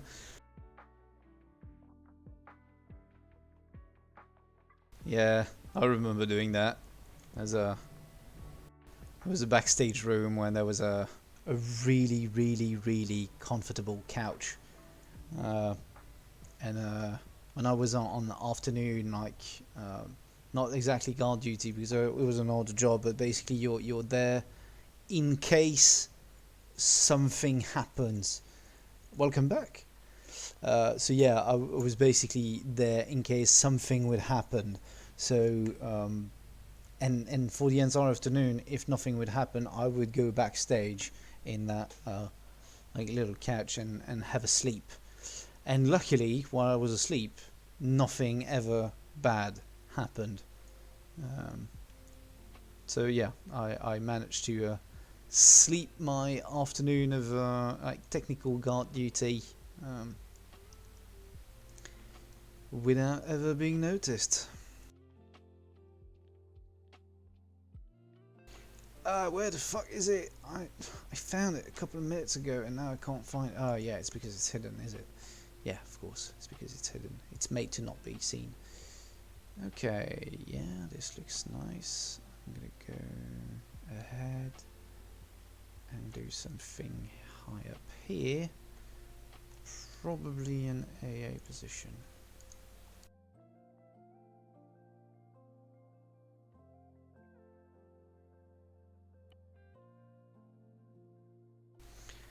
That's a nice looking dishka.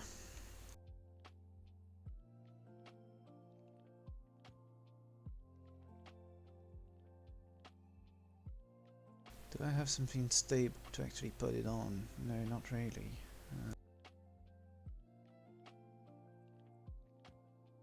Oh shit, I deleted my commander. God damn it. God damn it, what an idiot. What an idiot.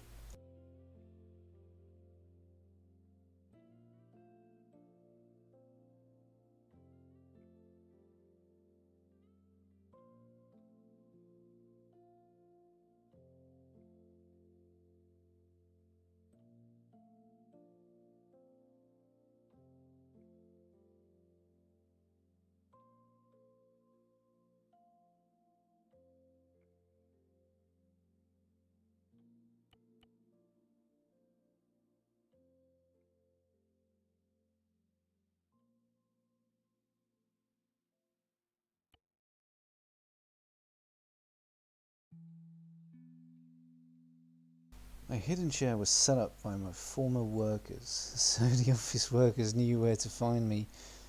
There was actually something to do. Just out of sight for drivers when they pass by. Okay, yeah, that's a smart move. I mean, I guess you were not the first one to trying to sleep through your shift, and I absolutely cannot blame you for doing that. Like I've slept through loads of shift myself.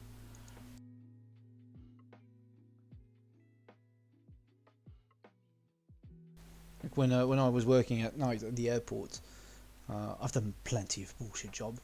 Um, Working at night at the airport, it was just like the reopening of the airport after a huge modification within the airport, and some of the part of the airport were still uh, under construction or under renovation, and like there was a big hole in the construction site that would be completely left completely open at night. Nobody was there, trucks were not moving in or out, and the fence had to be. The hole was too large for putting a temporary fence just for the night. So instead, what they did was putting a car there with a security guard in it, and that was my job for nearly a month straight. So I would come in like 2022, like 10 p.m. I would have to sit in that fucking car until 6 p.m. and the guy would like come up in the morning, take the car away, and the construction worker would come in and finish and continue their job. And yeah, I would like see absolutely nobody except the guy replacing me in the morning and me replacing the guy at 22. So at night, right there, since it was a very not it was not busy at all in that area, for the airport, there was absolutely nobody passing by, and therefore was completely boring. I could like sit for 12 hours without meeting anyone, without talking to anyone, and the only thing that would keep me through the night was the radio in the car. And more often than not, I can say that I kind of fell asleep in that car, because it was in March, so it was not exactly cold, but it was not exactly hot. So it's just night. You're comfy into your driver's seat car, and you're staring in the distance at a complete darkness, and you just have the smooth sound of the radio and just the light coming out of the radio screen, and you're like, it's not that bad in here. And yeah, I've been awake. I've been awoken by multiple times by the guy replacing me at 6 a.m. in the morning, and I've been extremely lucky to never have my crew chief basically knocking on my window at night, like, mate, sleeping on the spot, because that could have gotten me fired instantly and remove my accreditation to work in security guard for a couple of years, I believe. You lose tons of shit if you like sleep on the job, because they actually don't really like that. You're not exactly paid to sleep. So yeah,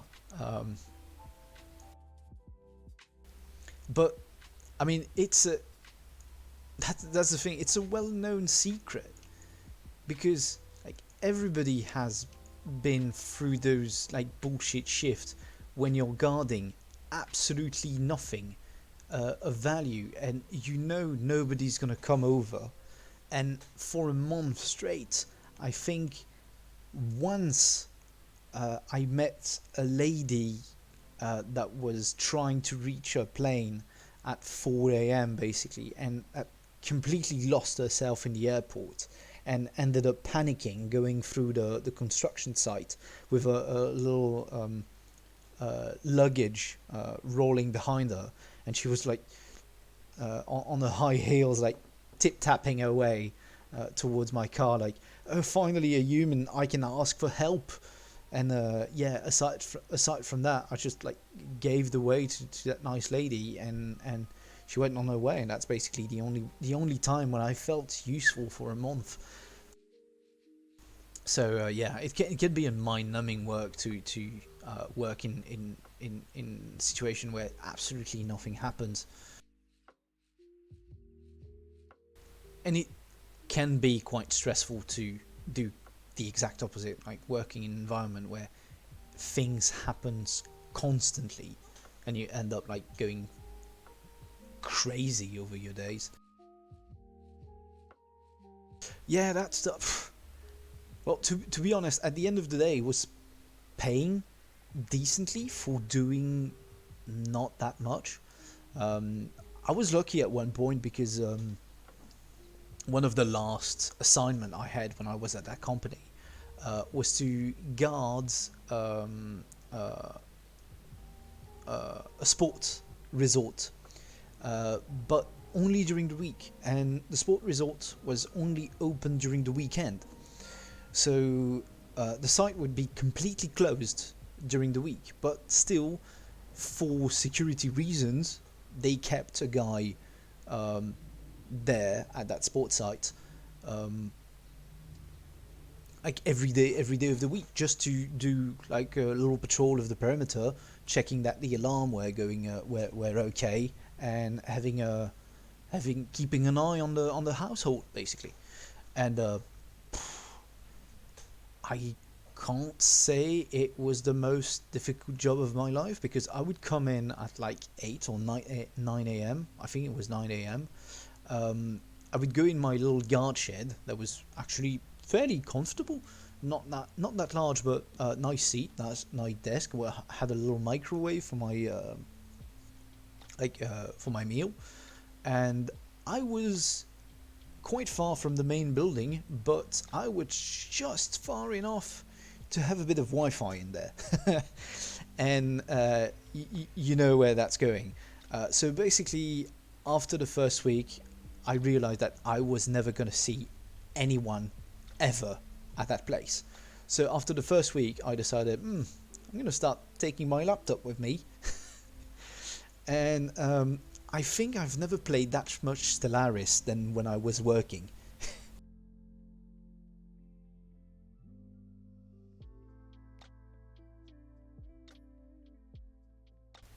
Like, created such a massive empire. I had to mostly play offline because the Wi-Fi was not strong enough, but it was, yeah, it was completely stupid. I was there for like 3 months straight, and for those 3 months, I basically, minus 1 week, I basically played video game on my laptop. My laptop was not that powerful, so I couldn't play like any game, but I could just about play games that takes a lot of time. So any like Paradox grand strategy game would run on there, like Crusader Kings 2, Stellaris would run on there, although it would crawl a bit at the end of towards the late game. Yeah, I'm gonna keep that here. Yeah, so I was incredibly lucky to be able to do that. It was again paying fairly decently, and one of the plus side, I know that's for myself. Not everybody likes that, but I was never bothered by anyone. Um, I would see my crew chief like maybe once a month. He would come by with his patrol car, and just like talk to me for about 15-20 minutes about how it was going, if everything was going okay, and we'd chat, smoke a cigarette, and then he was on his way back to the main logistics center. So basically, besides those surprise visits that were not exactly a surprise because I was watching down the road, so I could see the car from extremely far away. Never got caught by surprise with my laptop open and a game running in the background. I could always close my laptop, put it in my backpack, and not seen, not caught. Okay, I'm gonna put a site in here. So yeah, I would do stuff like that, and it was quite okay, quite interesting. I mean, not interesting, but it was going, it was making me go through the day basically. But it was definitely not the most that entertaining job. I wouldn't wish anyone to work in that kind of environment for their entire life, uh, because yeah, like you end up like just dying a bit inside, because your brain doesn't need to work at all. Like you're just sitting there, happy, and and that's basically it. So it can become very, very, very boring at time. And if you're not like me and you don't like to read, or you don't like to play video game, or you don't just feel comfortable on your own, then some people like just can go fucking mental about it. Like I don't know how some of these guys were able to work like 12-hour shift doing nothing without even reading a book. You just do photosynthesis. Yeah, but like in the area that I live, if you have enough sun to do photosynthesis, well, you're extremely fucking lucky, because neither the plants can.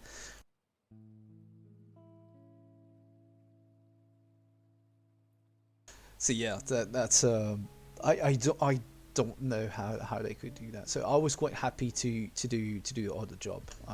I had a pretty hectic professional life. I did loads of like different type of jobs, mainly never related to each other's, and like some of them were really cool, but like it was always like temporary. So some of them were just bullshit, but it allowed me to see to meet loads of different people from different background, and to have very interesting talk with people I probably would have never met if I had stick to only one job. So allowed me to learn a lot, and to shape uh, basically my way of living today. Like I'm trying to get along with most people. So I believe it's coming from that I had to stick around with people at first glance I might not like. But since you have to work with them, then you have to find a way to coexist. Um, and it's really useful to um, be able to talk in a rational manner with people like our national Viking, which is our US guy in the unit. And the guy is pretty hot-headed in a way. So like you need to be able to approach him without being like instantly shot in the face.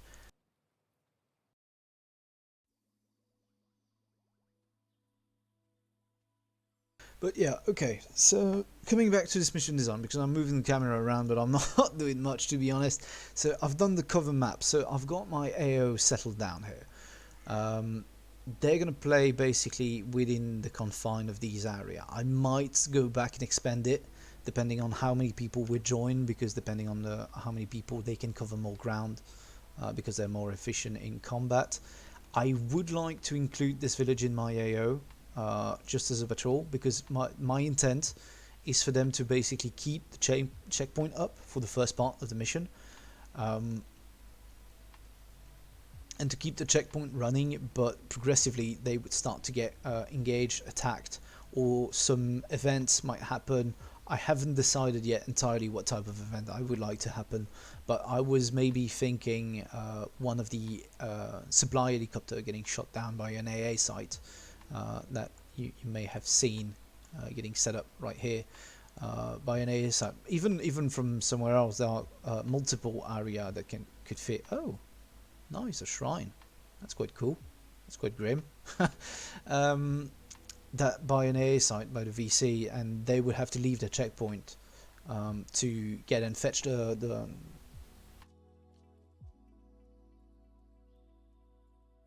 Yeah. I'm scouting stuff and IDs to do. Basically, it's by looking at the map that I get IDs of what to do.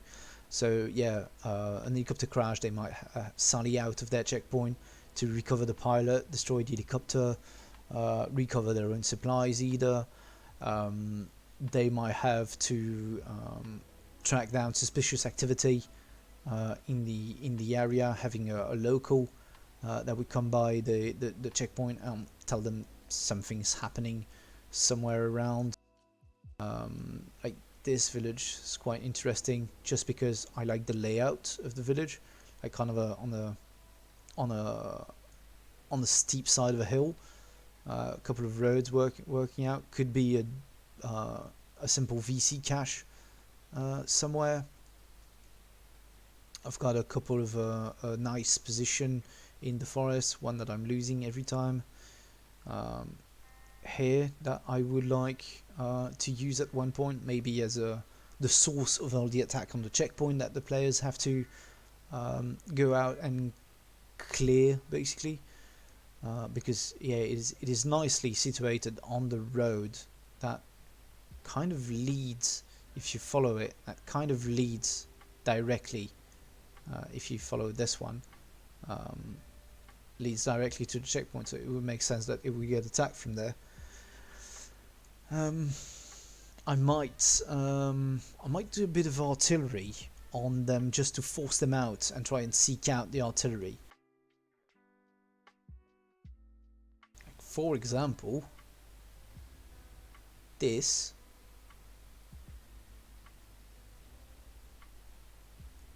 Yes.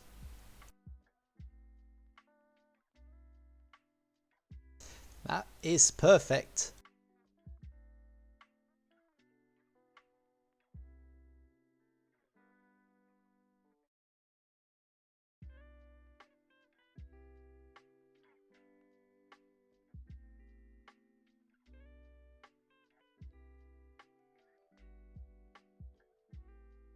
Sorry, I may have sounded a bit sadistic on this one, but when you discover a ledge on a hill that is so like neatly made, like it's calling the Zeus in me for doing something with it.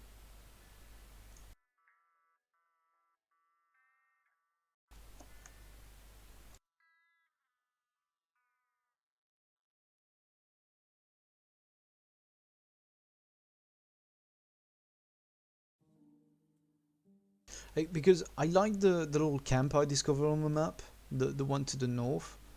I like that kind of thing, but players get to know really easily what they should look for on the map. So the fact that there are these lines here kind of give away the fact that there is something.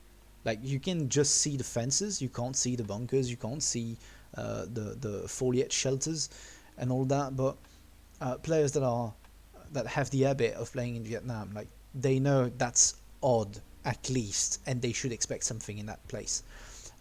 So I like to build things from scratch as well.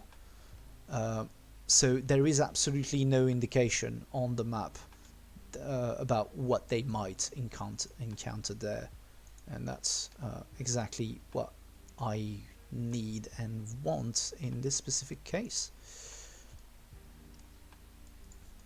I'm going to clear out a bit of vegetation once again. Environment, height terrain object, square, 20 by 20.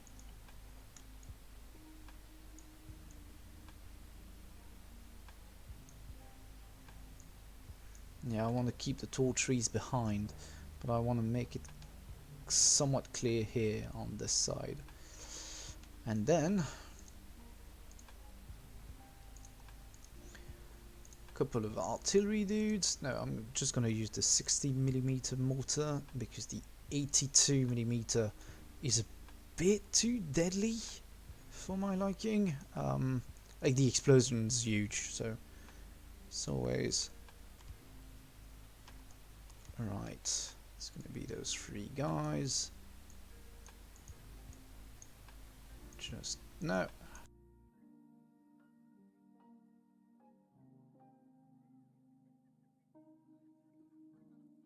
Just group them up for easiness to use.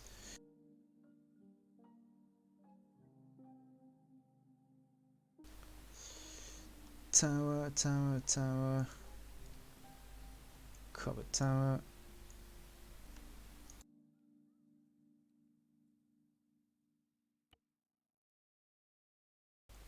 Cheat tiny bit. Deepened it slightly. Gonna use a shelter.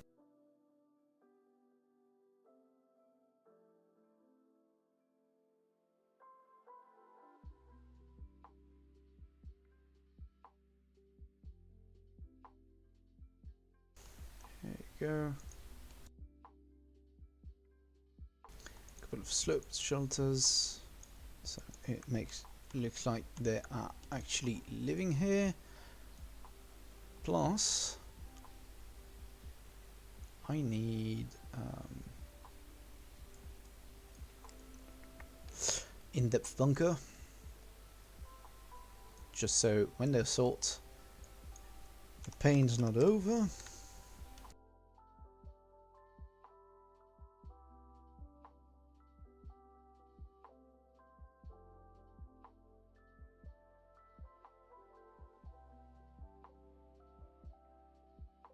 Yep, that sounds good as well.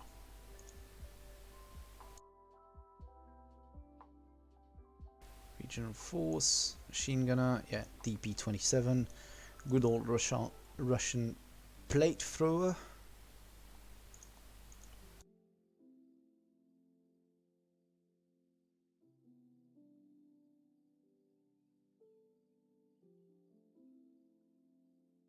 Yeah, that guy's gonna be a pain in the ass to get out of there.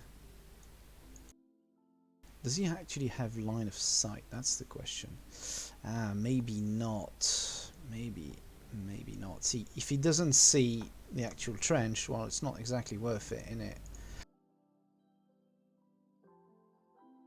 So, what other type of bunker? I like the covered one.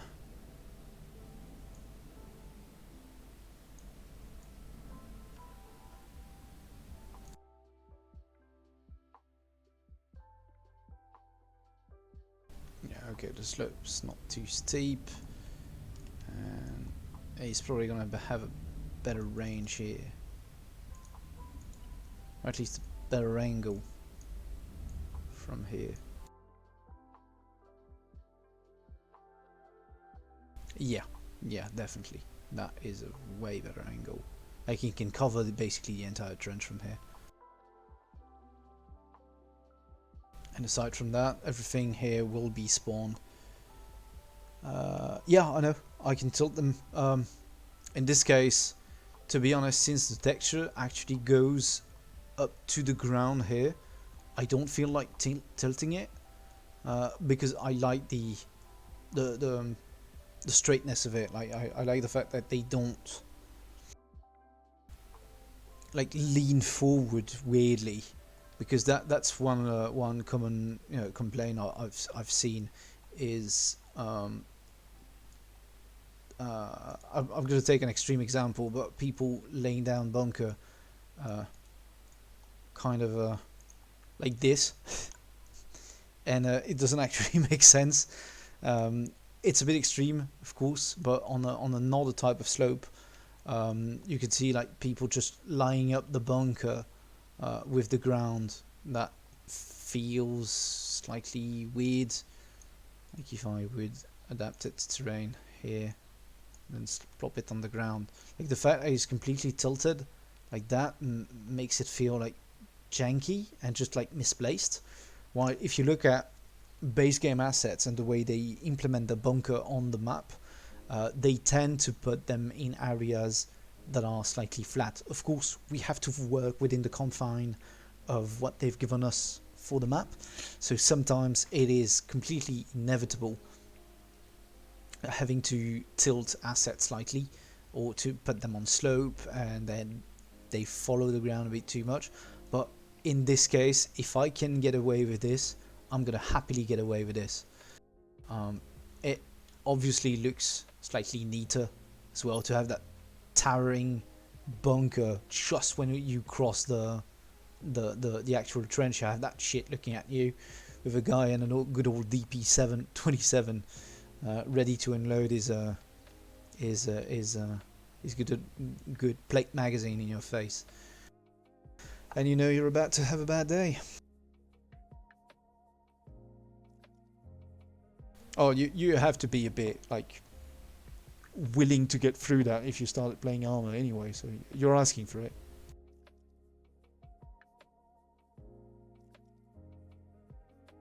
yeah yeah he's weird player. I don't quite remember how many ammunition there are on that stuff. I think about 30 something, 37 maybe. It's a weird number as well. Like it doesn't fit any standard magazines we have today. Okay, that sounds about right. So I have this. They will defend the checkpoints. They will have to deal with that slight mortar battery that has been set up in here. I'm probably going to put an observation post module here, just so I have some AI patrolling in the close vicinity. No, I'm not going to do that. I'm afraid they would patrol directly on the checkpoint and arrive at the time I don't want. So instead, I'm going to use the reinforcement requester module. Here you go. I'm going to plop it down here because it doesn't exactly matter. And as soon as this gentleman is starting to get engaged, oh, 47 rounds. Yeah, okay. Yeah, indeed, it doesn't exactly fit any. Doesn't have any sense. Doesn't make any sense. So basically, the module I've just placed down here, the tracker reinforcement requester, is as soon as these two guys enter combat mode, this module will throw 2 fire team worth of reinforcements directly on that person's position. So instead of just me spawning AI randomly, at least these AI are spawned by the server entirely. I do not have to handle them with Zeus, and they are working in a more organic type dynamic manner, and it works quite well. Where they were already using 7.62 caliber on these DP-27, because that was a question I had for myself. Like I think the 7.62 like caliber rounds came after World War II, but I believe maybe the Russian version of the 7.62 predates, or at least dates back from World War II. They're because the early days of the AK-47, I think, was using the exact same caliber, like the 7.62 times 54 millimeter, which is, and I had to explain that in length, Which is not the same as 7.62 NATO. and I had a lot of people confused about the difference between 7.62 NATO and 7.62 Russian, so may I say. Which 7.62 NATO is like a bulky fucking round that weighs a ton and takes a lot of room. That's basically why the G3 and the FNFL are only rocking like 20 rounds magazine, because that shit's so heavy and so powerful that it goes through basically everything. It's like just short of being a mini 50 cal.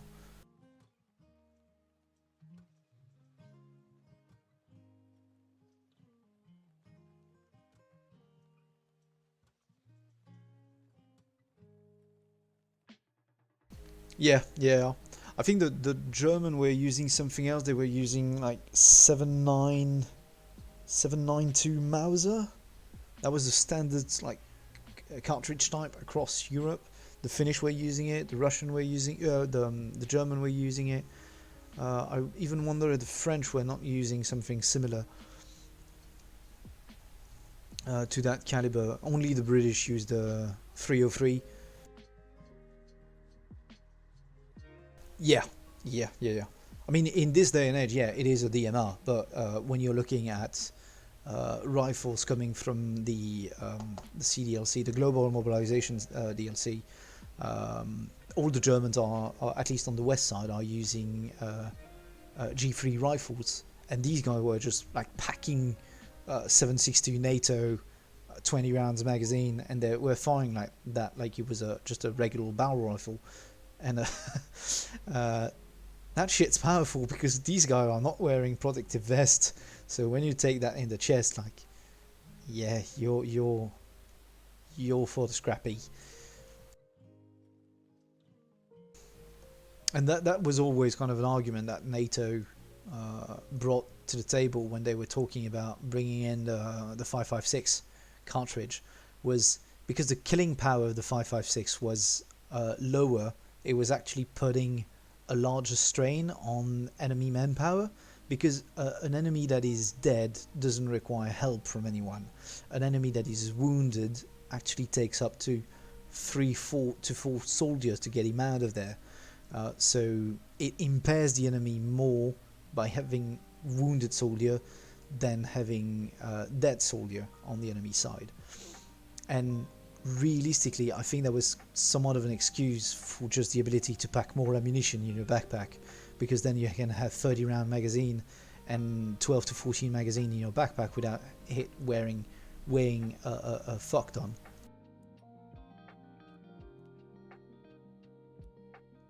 Like they've put together that wounded soldier argument kind of as an excuse to just pack more ammo.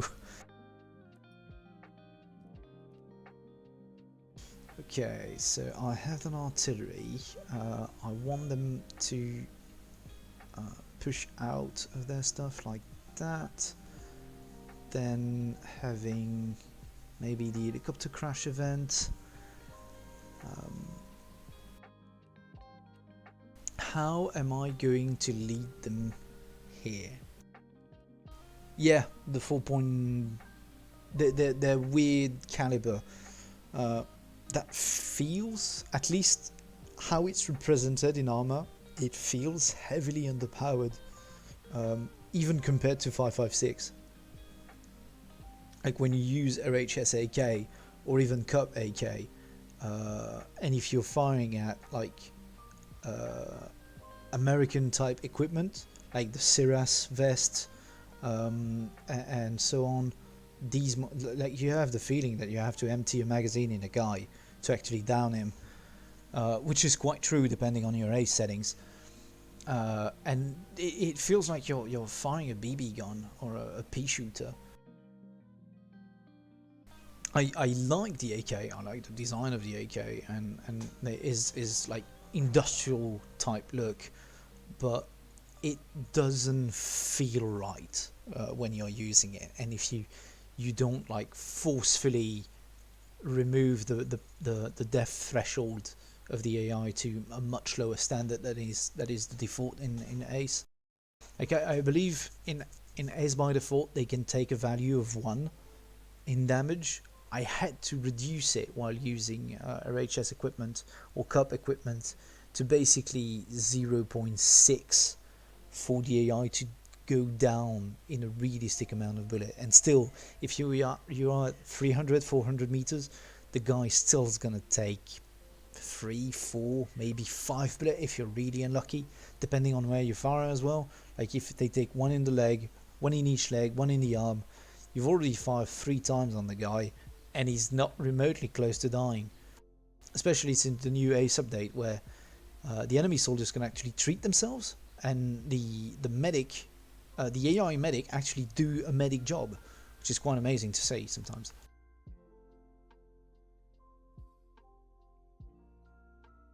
How am I going to bring them here?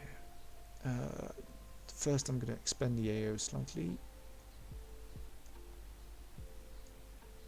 I mean, I don't really need to expand it. I can just do about that to include them in the loop. Now, no, I'm still gonna have to increase it a bit. I'm gonna put 100 more here. I'm gonna put 100 more here. So I have a bit more wiggle room, and they can go through the forest slightly more. And yeah, so it encompasses that road as well. That's perfect. Well, basically, individual soldiers will treat themselves, like they're going to provide first aid to themselves, and AI medic will start performing the job once the firefight is done. You know how AI squads after a firefight will give you that area clear radio message? Well, that means that is when the AI deem a firefight over and they're basically getting out. That's their cue to get out of combat mode. And once they say area clear, well, the AI medic in the squad will start medicating himself first, and then each and everyone in the squad. I was doing a test the other day in a kind of with the cup collection, and I tested a firefight, and basically I went down halfway through the firefight. I jumped into spectator mode and I watched around how the firefight was unfolding to see how the AI would use the terrain. And when the firefight is over, my side had win and my medic in my squad was still alive. And to my surprise, the medic walked up to me and started giving me first an IV. He bandaged my wound, gave me an IV, started to do CPR, gave me morphine, and then packed me once I was awake. But the AI is cheating when doing that, because they're not really using their medical supplies. When you look inside the AI inventory, they still have that vanilla first aid kit. It's only when you take the first aid kit from the AI that it actually converts to vanilla equipment, to ACE equipment, ACE medical equipment. So in order to circumvent that problem that they have only first aid kit in their inventory and not to redo all the loadout, well, the AI cheats. They do not use any medical supplies. They can perform all the medical action even if they are completely out of medical supplies, of ACE medical supplies on them. So that allows AI medic to be outperforming normal medics in terms of supplies, because simply they don't use any supply. And that's quite amazing, and I'm glad they coded that in. I'm just sad a bit that the AI doesn't use it in the midst of a firefight. I would like to see an AI medic in the middle of a firefight run for a down comrade or wounded like comrade, start treating him, because from the player's perspective it feels a bit more like you're fighting an actual intelligence rather than a group of dummy charging at you, all guns blazing. I mean, you may want that feel when you're fighting a faction that relies on that, like the VCs here. Like you're gonna see a load of guys charging all bayonets out and trying to shoot you in the face from as close as possible because they can't shoot straight. But when you're fighting an active military that is supposed to be trained, and actually better trained than a regular militia, I would like to see perform a bit more cohesively. Lambs somewhat offset that in a way, because you can see them do hand gesture and movement on the battlefield, but it's fairly limited. And once you know all of them, it's no longer very interesting. Okay, I don't know how to lead them to that village. I might have to assess that on the spot, because right now I don't have any ID, and it's no big deal. I can find a way to bring them there. I'm just going to place in advance, just in case, a VC armory.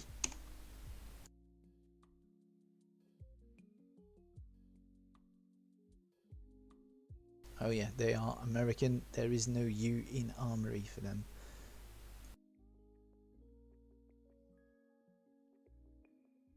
Oh my god, I'm losing myself in this forest all the time. Where's the village? Okay, it's right here. Cool, finally. And this looks like a nice house to place down an armory. So if they come to this village, if I find a way to bring them here, at least they won't come for anything. They will at least find a VC armory in there and maybe get ambushed by a couple of VCs around that would have spawned. So other thing, I need to place down the tracker module. Because in Vietnam nowadays, I do not do a mission without using the tracker module. Tracker module is so cool and so useful. It's just amazing to use. Just gonna reduce its size to 800 by 800, so it's a bit more focused and they don't spawn too far away. Oh no, I could do something larger, to be honest. I could do 800 by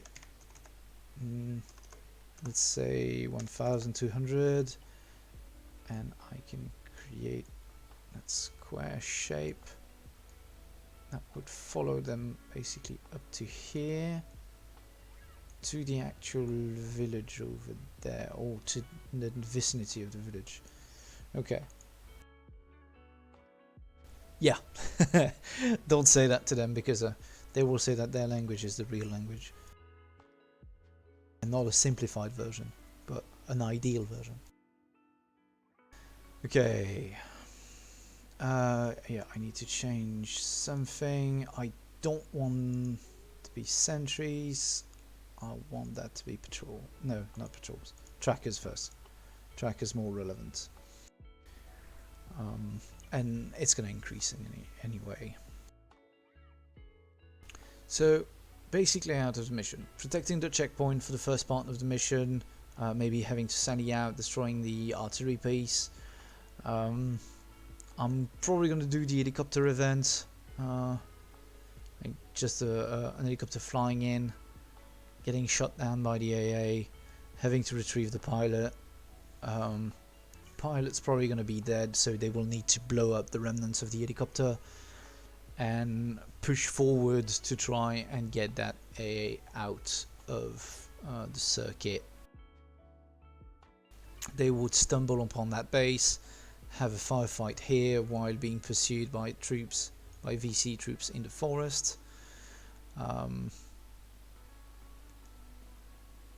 And then we'll see at that point if I still have the time for the VC armory or not. It's there as an option. It will depend on how long the mission is in that part. Yeah, okay, that's cool. I'm gonna redeploy my unit plus my respawn point.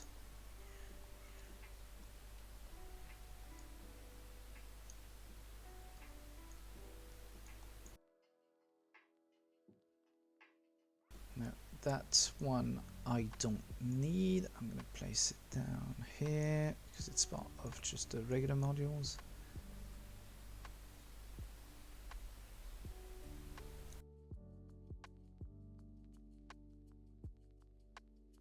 So I'm going to put the respawn in somewhat of a safe spot. I'll put the respawn in this house. It's one of the most protected. Oh, and there is one feature in this DLC that has been heavily requested by the community for a very, very, very long time, and they finally implemented it, and everyone is in awe about it. Where is the RTO?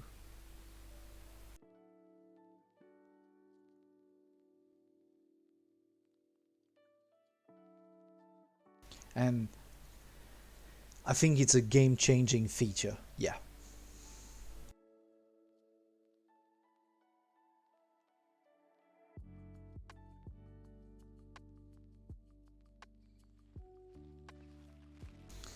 I'm gonna show you. It is a very easy feature, simple feature, but it's quite good. We have no special formula for getting you there faster. It's this.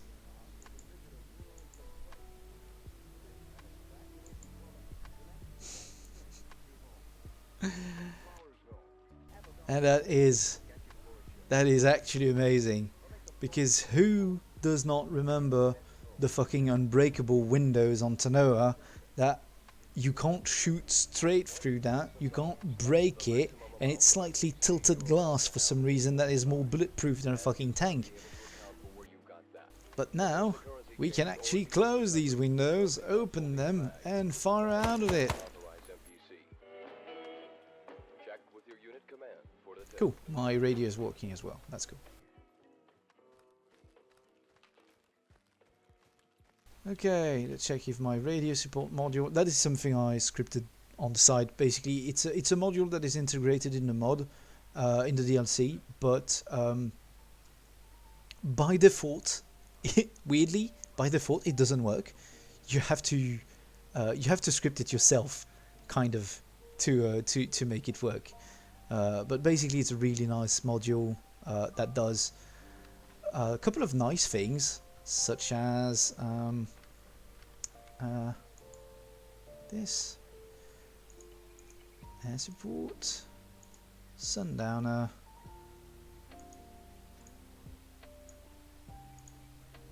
heavy. Covey, Razorback 6. We need air support. Over. Razorback, Covey, Roger. Tell me where you want it. Covey, light up that tree line door in November. Give me snakes, Nate, everything you got. Razorback 6, Covey. Air inbound, 1 mic. Over. So basically that module is called radio support, and it's to put back control of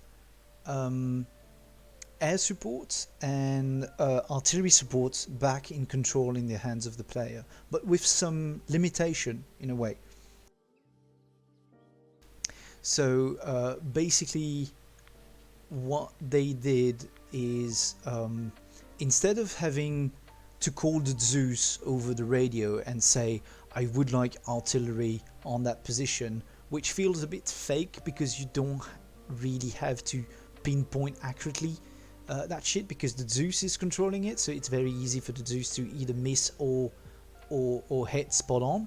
So it doesn't, it feels too controlled and scripted. Instead here you put the control back in the hands of the player. So now I've called in something called Sundowner, which is a real call sign from the Vietnam era, that will call 2 F-14s that will drop bombs in the area I've marked, so basically in that roads ahead of me. And once that is called, it has a cooldown, something that I chose the cooldown time myself. So once these planes will have dropped their bombs, they will basically fakely RTB, and they will be on cooldown for 10 minutes. So if you miss your target, or if you called it at the wrong time, well, you're going to be sitting on your ass for 10 minutes and not be able to call any support anymore, because the planes are no longer in the sky on standby. So it puts back both control and ability to control heavy support back in the hands of player, but it puts the failure back on the players as well, which create that intense moment of, oh shit, I've missed. Yeah, it's a good time to wait, but in the midst of a firefight can be extremely long or extremely short depending on what's happening. And basically it is not the only support they have access to. Inbound. Keep your heads down. Oh, they're spawning. I felt the little...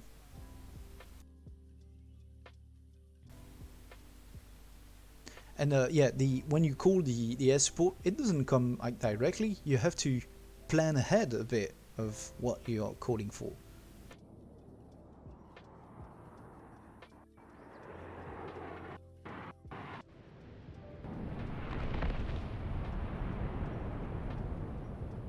Here comes some napalm.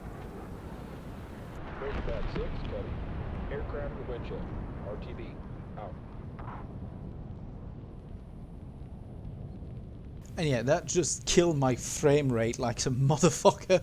I just dropped 13 FPS in one single go.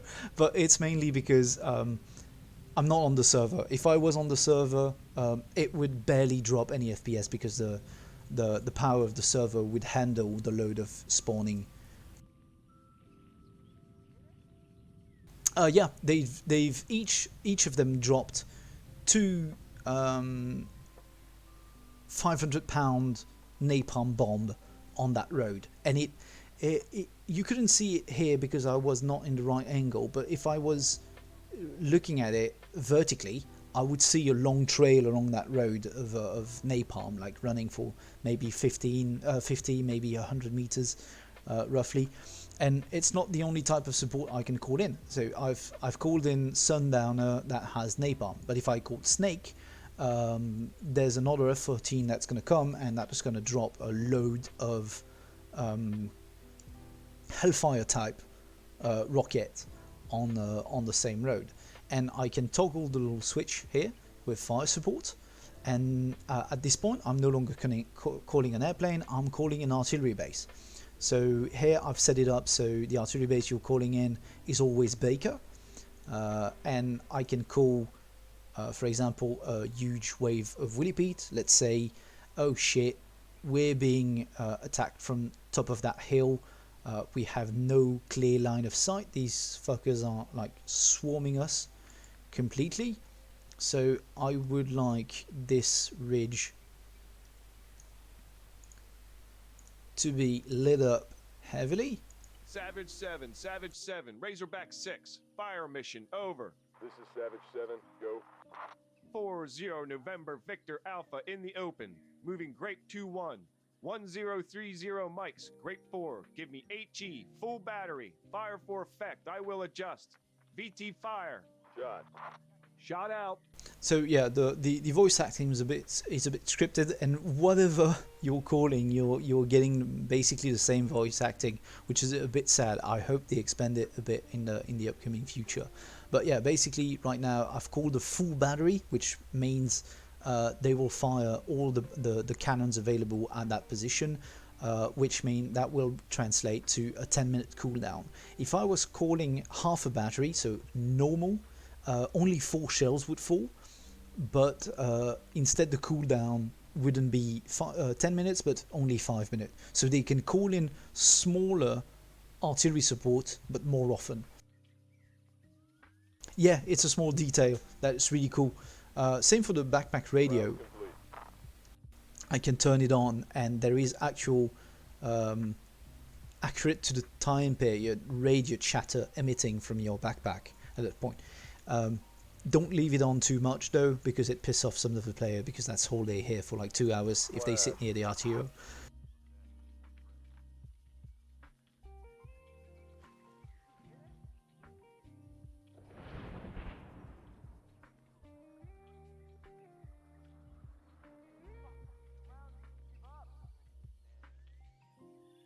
That's the first round. There's going to be 8 rounds following it. I can, from here it's a bit cluttered with vegetation, so you won't be able to see it properly. If I jump in here, it is 105mm howitzer actually firing, and they're modeled in the game. You can actually use them. So that's Willipede in the forest, and all these little fragmentation that falls, if they fall on you, they actually do damage as well. So yeah, when you're looking at that from the ground, that's all you can see, and you can hear people screaming in the forest. And the Willipede effect is like just so nice, just so nice. I really like it.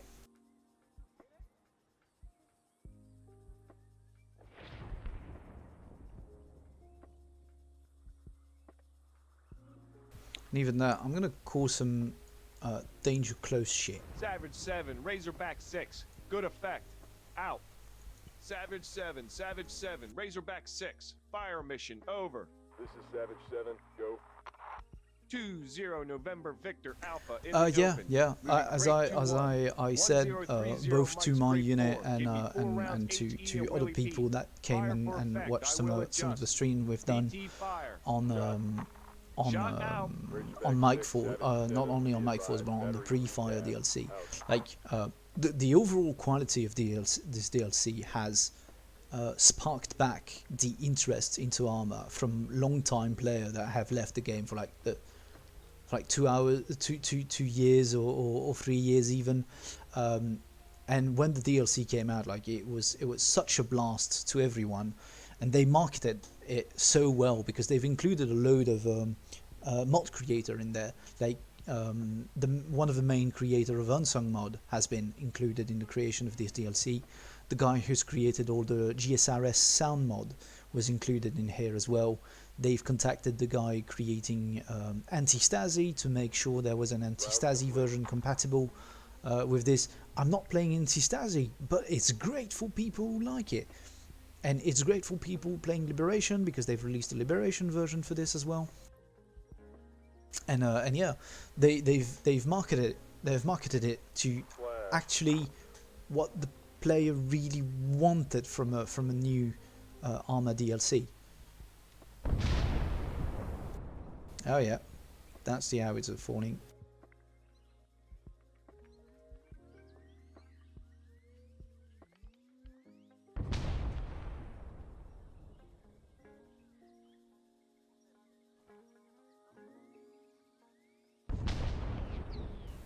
And the explosion of the artillery is just like so nice, so nice.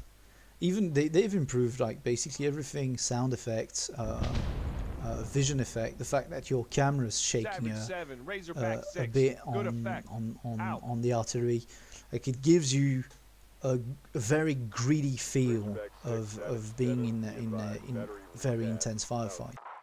So I'm just gonna check out if my tracker module actually works properly, because that's something I always need to check out a bit. So I'm going to jump here at that crossroad. I should be within the tracker module in that area.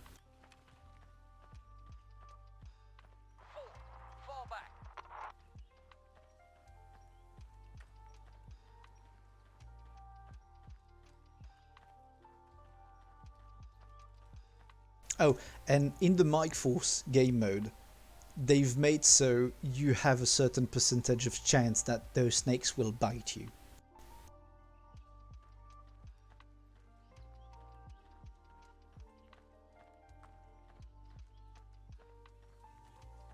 Yes, they've turned those like local animals, those snakes, into actual biting snakes. So in Mike Force, you basically have different type of disease. Some of them are the Mike Force game mode is still on this version 0.6, so it's not finished. But they've implemented some disease like diarrhea, malaria maybe. I'm not entirely sure which type of disease they've implemented, but snake bites are a thing, so you can get poisoned. And right now the only effect is it drops your food and water meter to 0, so you basically cannot run anymore. You can just walk, and you need to eat and drink to compensate for that. But in the upcoming future and further development of the Mike Force game mode, they're looking to implement the idea of you having to use anti-venom in order to compensate for the snake bite. It's quite interesting. And it's a fucking pain in the ass, because you're in the middle of a firefight and suddenly you hear that little hiss on your feet, and then a little bite following it, and you were completely focused on shooting the enemy, and at that point that small snake's just bit you in the leg and you cannot run anymore. So you're stuck there in the jungle with VC surrounding you and a snake happily like snaking away in the distance. But there is a way to actually deal with these little shits. You can switch to bayonet and actually bayonet the fucker.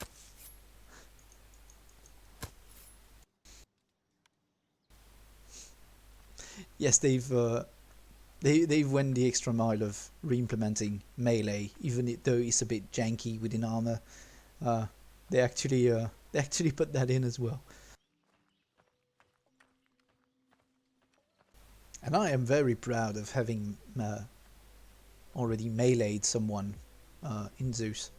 A little VC charge with a good old World War II rifle and a bayonet at the tip of it. Just charging a player, surprising him, and just bayoneting in the chest. Okay, so is the tracker module actually working? So, okay, I have my group here. I don't know what these guys are doing. I don't think they're supposed to be there. Did I create a poster? I don't think so. Okay, those are basically groups of trackers. They've been spawned by the module, so they will completely be handled by the server. I don't need as it is to handle them at all. And you can see that some of them already have a waypoint on me. So basically trackers, they will spawn dynamically and they will track the players as they move into the trackers AO. And as trackers find the players, they will engage them, but the longer it takes for the players to actually deal with the tracker, the more trackers there's going to be. And the more trackers that there are, the more chances you have to spawn larger group of reinforcements. And it can escalate like that. If the players take too long, it escalates until you reach a point called avalanche. And avalanche, instead of spawning little groups of 2 or little fire teams of 4 or 5, it spawns full groups of 12 and a load of them. And they all gain their waypoint directly on the players, and they will swarm them until they're either all dead or they are out of the AO.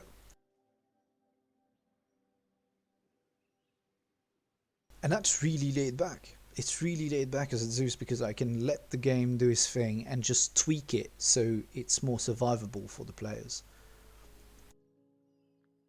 And some behavior from the trackers are very interesting because they are scripted. So if they find tracks of the player, so basically if they walk in the path of the player, they are scripted to give a hint that the trackers are behind the player. So they will fire 3 times in the air automatically to let the players know we're behind you.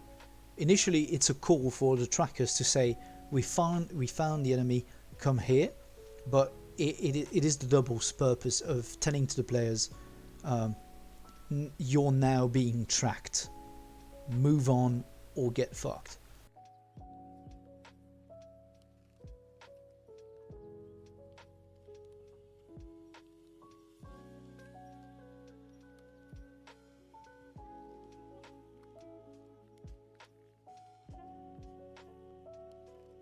I'm gonna move a bit within the AO itself. Just go down this road, check everything's okay. But yeah, everything should be okay. I want to test the range of the AA as well before I can close this up basically.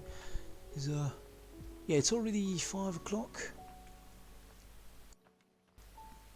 So I believe that's a good deal of editing. I might switch to something else afterward. Not yet sure.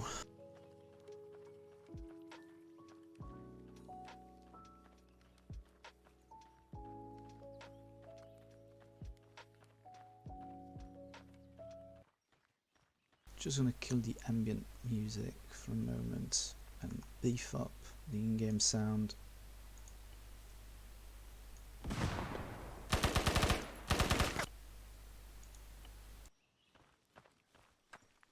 They've slightly improved the sound design of the jungle in here as well. Like when you walk through foliage, you hear much more stuff than before.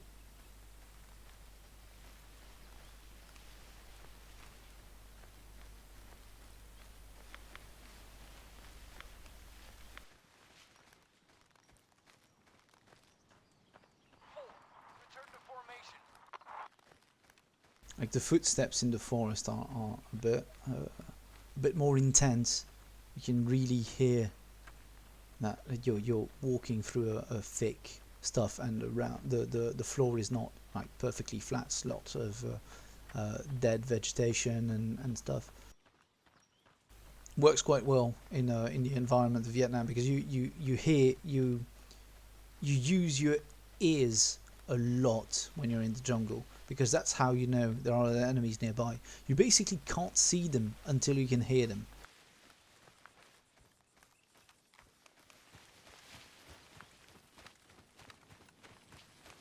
Oh, that's the shrine I found earlier. How nice. Well, it's still a bit grim.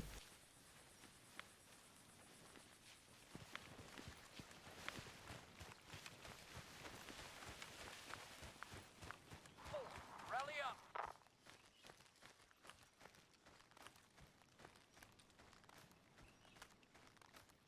So how are the trackers doing at the moment? So far so good, I would say. So far so good. They haven't tracked me at all. If I fire in the air,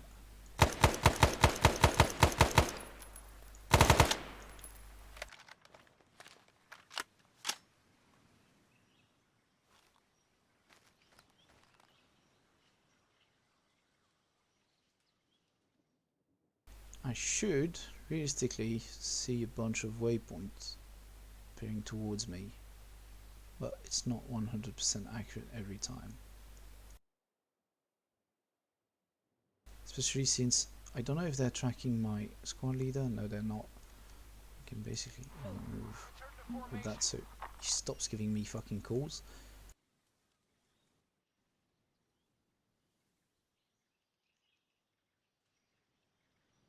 Okay, so far so good. They're not spawning that much, which is a good thing.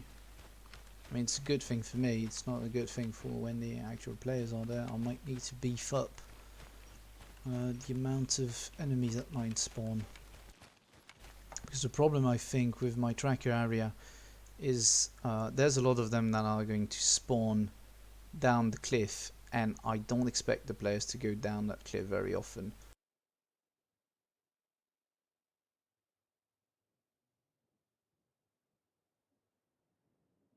Ah, start to see one waypoint. No, that's a cycle waypoint, but this one did appear behind me.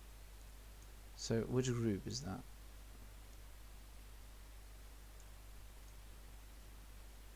Oh yeah, that's them. So these guys are probably going to beeline for me.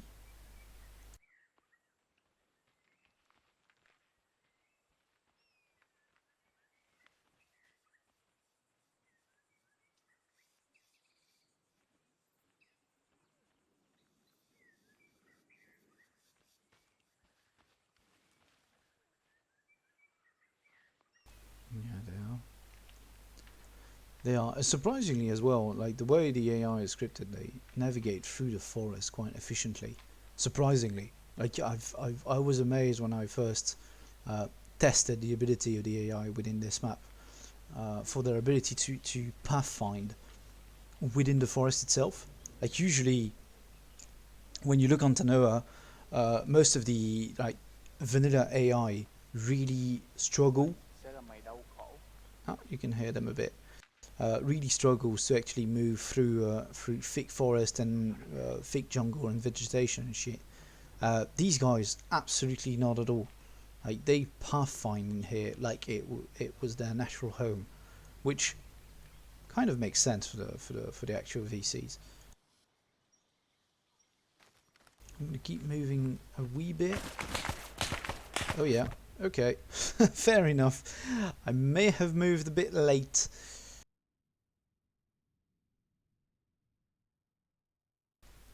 They are fucking deadly.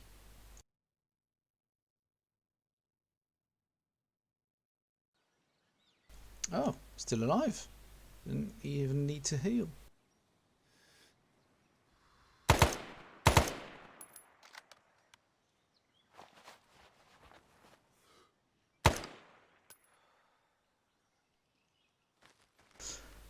How wounded am I?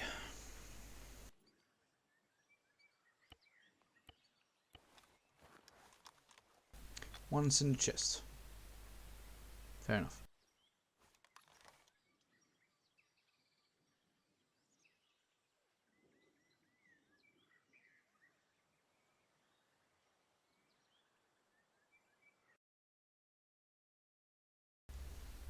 Okay, well, everything seems to be working at the moment, and that was a very interesting meadow, kind of, here. Is that where I was? No, it's not. Where was I?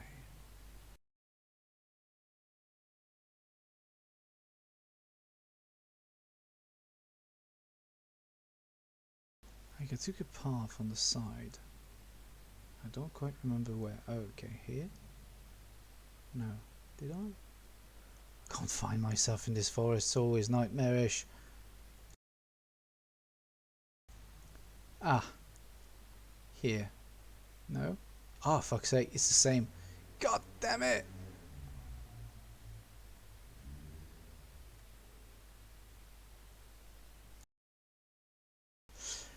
Uh, okay. This is the flat place I had found. Okay, I really like this spot. It's basically where to. It's exactly on the path of my VC base. So I'm going to build something in here as well.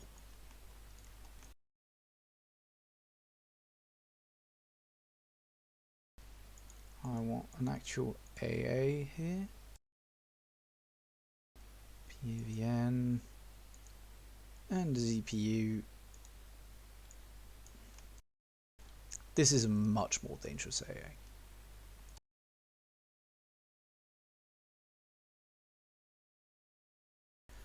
Okay, couple of trenches and I'm good to go.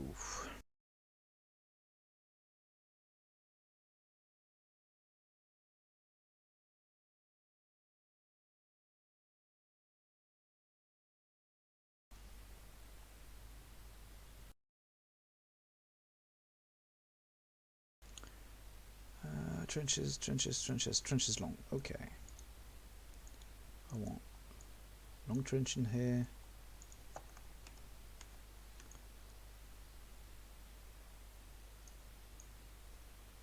Long trench in here. Kind of a long trench in here. Gonna make that into a triangle. Just like that. I'm gonna spread them away slightly. Just I can have this. I want towers.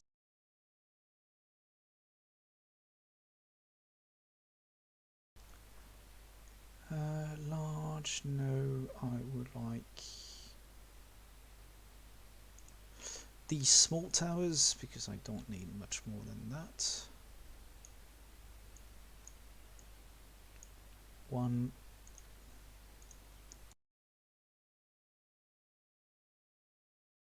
2, and 3.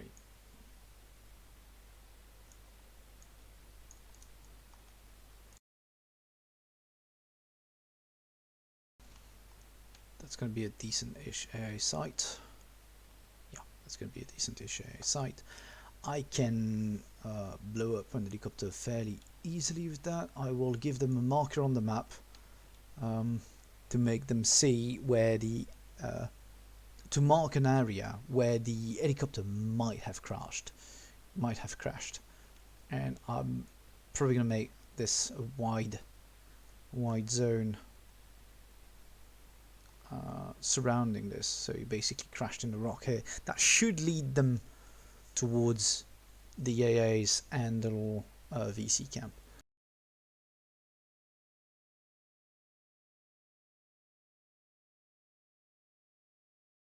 Is there a jail cell in here? Because they often have jail cells in these little camps. No, unfortunately not in this one, but it's not a major issue. This is good enough of a camp like that.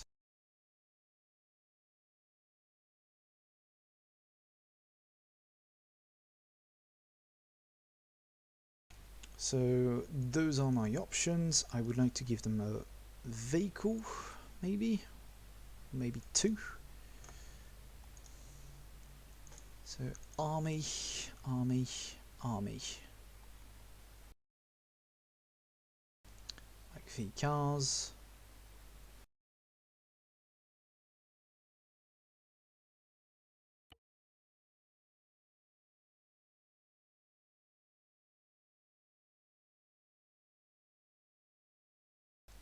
Should I really give them a vehicle? No, because otherwise they're going to drive to that thing. I want them to leave on foot. So.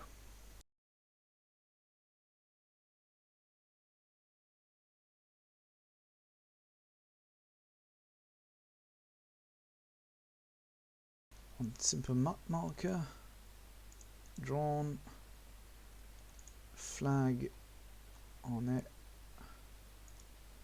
called border checkpoint Blackbird.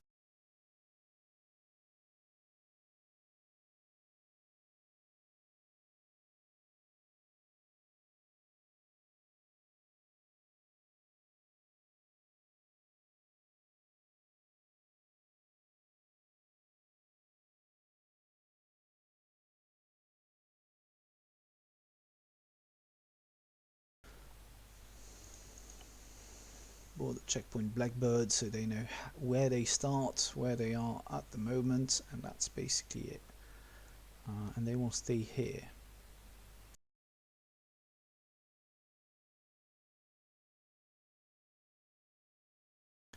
They may even have to spend a night here. That is a possibility as well.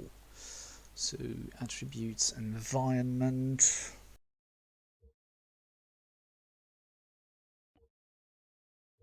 I'm going to keep that in 1966. I'm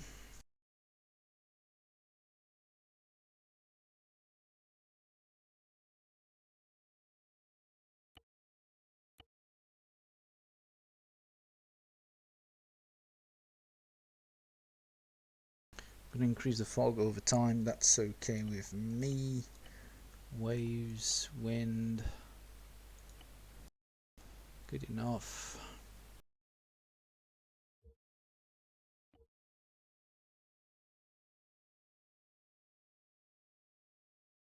How bright is it at night?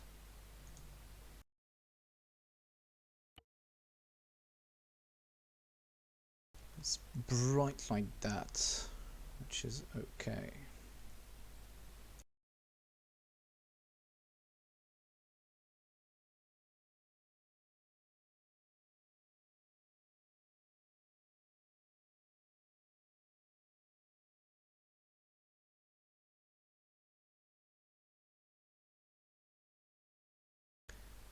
Okay, that's good. Make them start. Gonna make them start at like nearly 4 o'clock, so they can have. And call this. Give it a name. Little marker.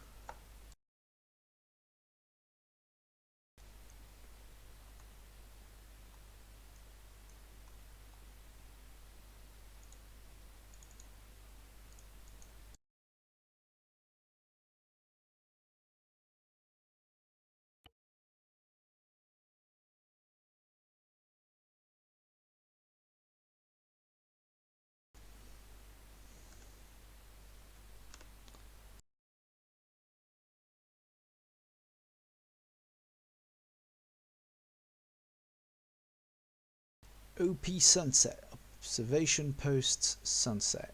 That's perfectly fitting with the theme of that.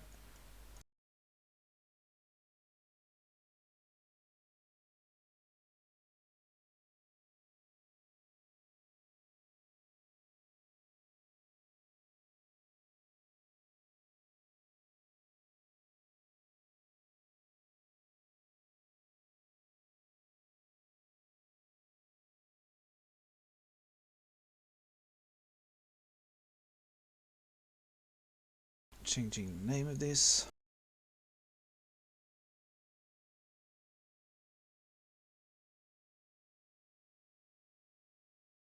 Blackbird. Okay, yeah, we are steering towards the end of this editing session. Basically, overall, I think the mission should be working great. Half defense slash guard duty, or maybe even not that much. No, just changed my mind. I'm gonna make them do that during the daytime. So they basically start with over a little skirmish firefight with that mortar position overlooking them, and after said skirmish slash firefight, they will have to sally out of their checkpoint. They're going to be for the checkpoint for the first like 20/30 minutes, including probably the fight against the artillery. They're going to be there for that. Then there's going to be the helicopter event, where they will have to search a somewhat big-ish area in search for the helicopter, and for potentially pilots or pilots, if there are some. They will then fight this, maybe, if they actually find it or not. Then what I'm going to do is they will fall back to their checkpoint. I might give them vehicles for that.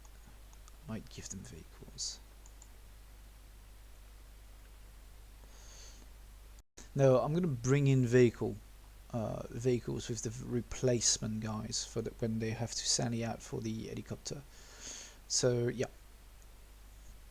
I will do that.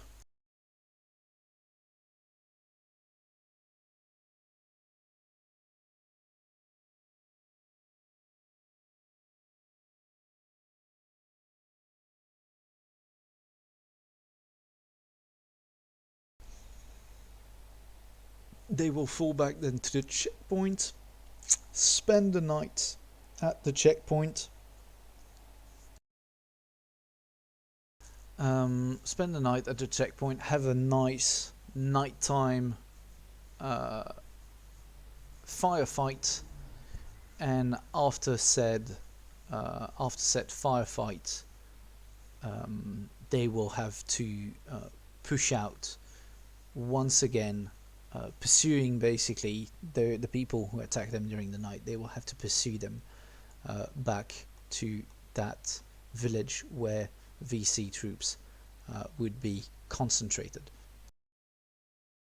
They would have a call from the garrison in Dakrong telling them, okay guys, there's a movement in the small village on the border of Laos near Atapo. I will mark it on the map at that time, and yeah, that's probably going to be a 2 hour and a half mission overall, give or take, because anyway they will have to fight their way to basically each objective, and it's going to be, when they're at the checkpoint, it's going to be a smooth time, except at night, and as soon as they have to sally out of the border checkpoint itself, it's going to be good, very long drawn out skirmishes, which are usually very, very interesting. So yeah, looking forward to this. I'm going to take a little break. I'm going to put back the music on. I'm going to take a little break now for 15, 20 minutes, maybe. Probably won't have the time to do that now. So yeah, okay, I'm gonna do that the other way around. I'm basically gonna stop it here for the time being, and I will probably be back on stream later this evening, around 8 p.m. CEST, for either gaming in Arma, probably under Mike Force on public server, or for another editing session, or if members of my unit are doing anything interesting tonight, I might just partake in the game and stream it. Could go from Hearts of Iron to just a bit of Rimworld and Shield to simply the entire unit going on Mike Force for a bit of shits and giggles. We'll see about that tonight. I'll keep you updated. You'll see it when the stream starts. Don't worry, I'll be there. In the meantime, thank you for following this editing session. I truly hope it was interesting. Thank you for all the people coming in the chat and having a little bit of a talk with me. That was highly interesting and very interesting. Really appreciated that. So thank you for that, and see you later today. Have an excellent afternoon, gentlemen and ladies.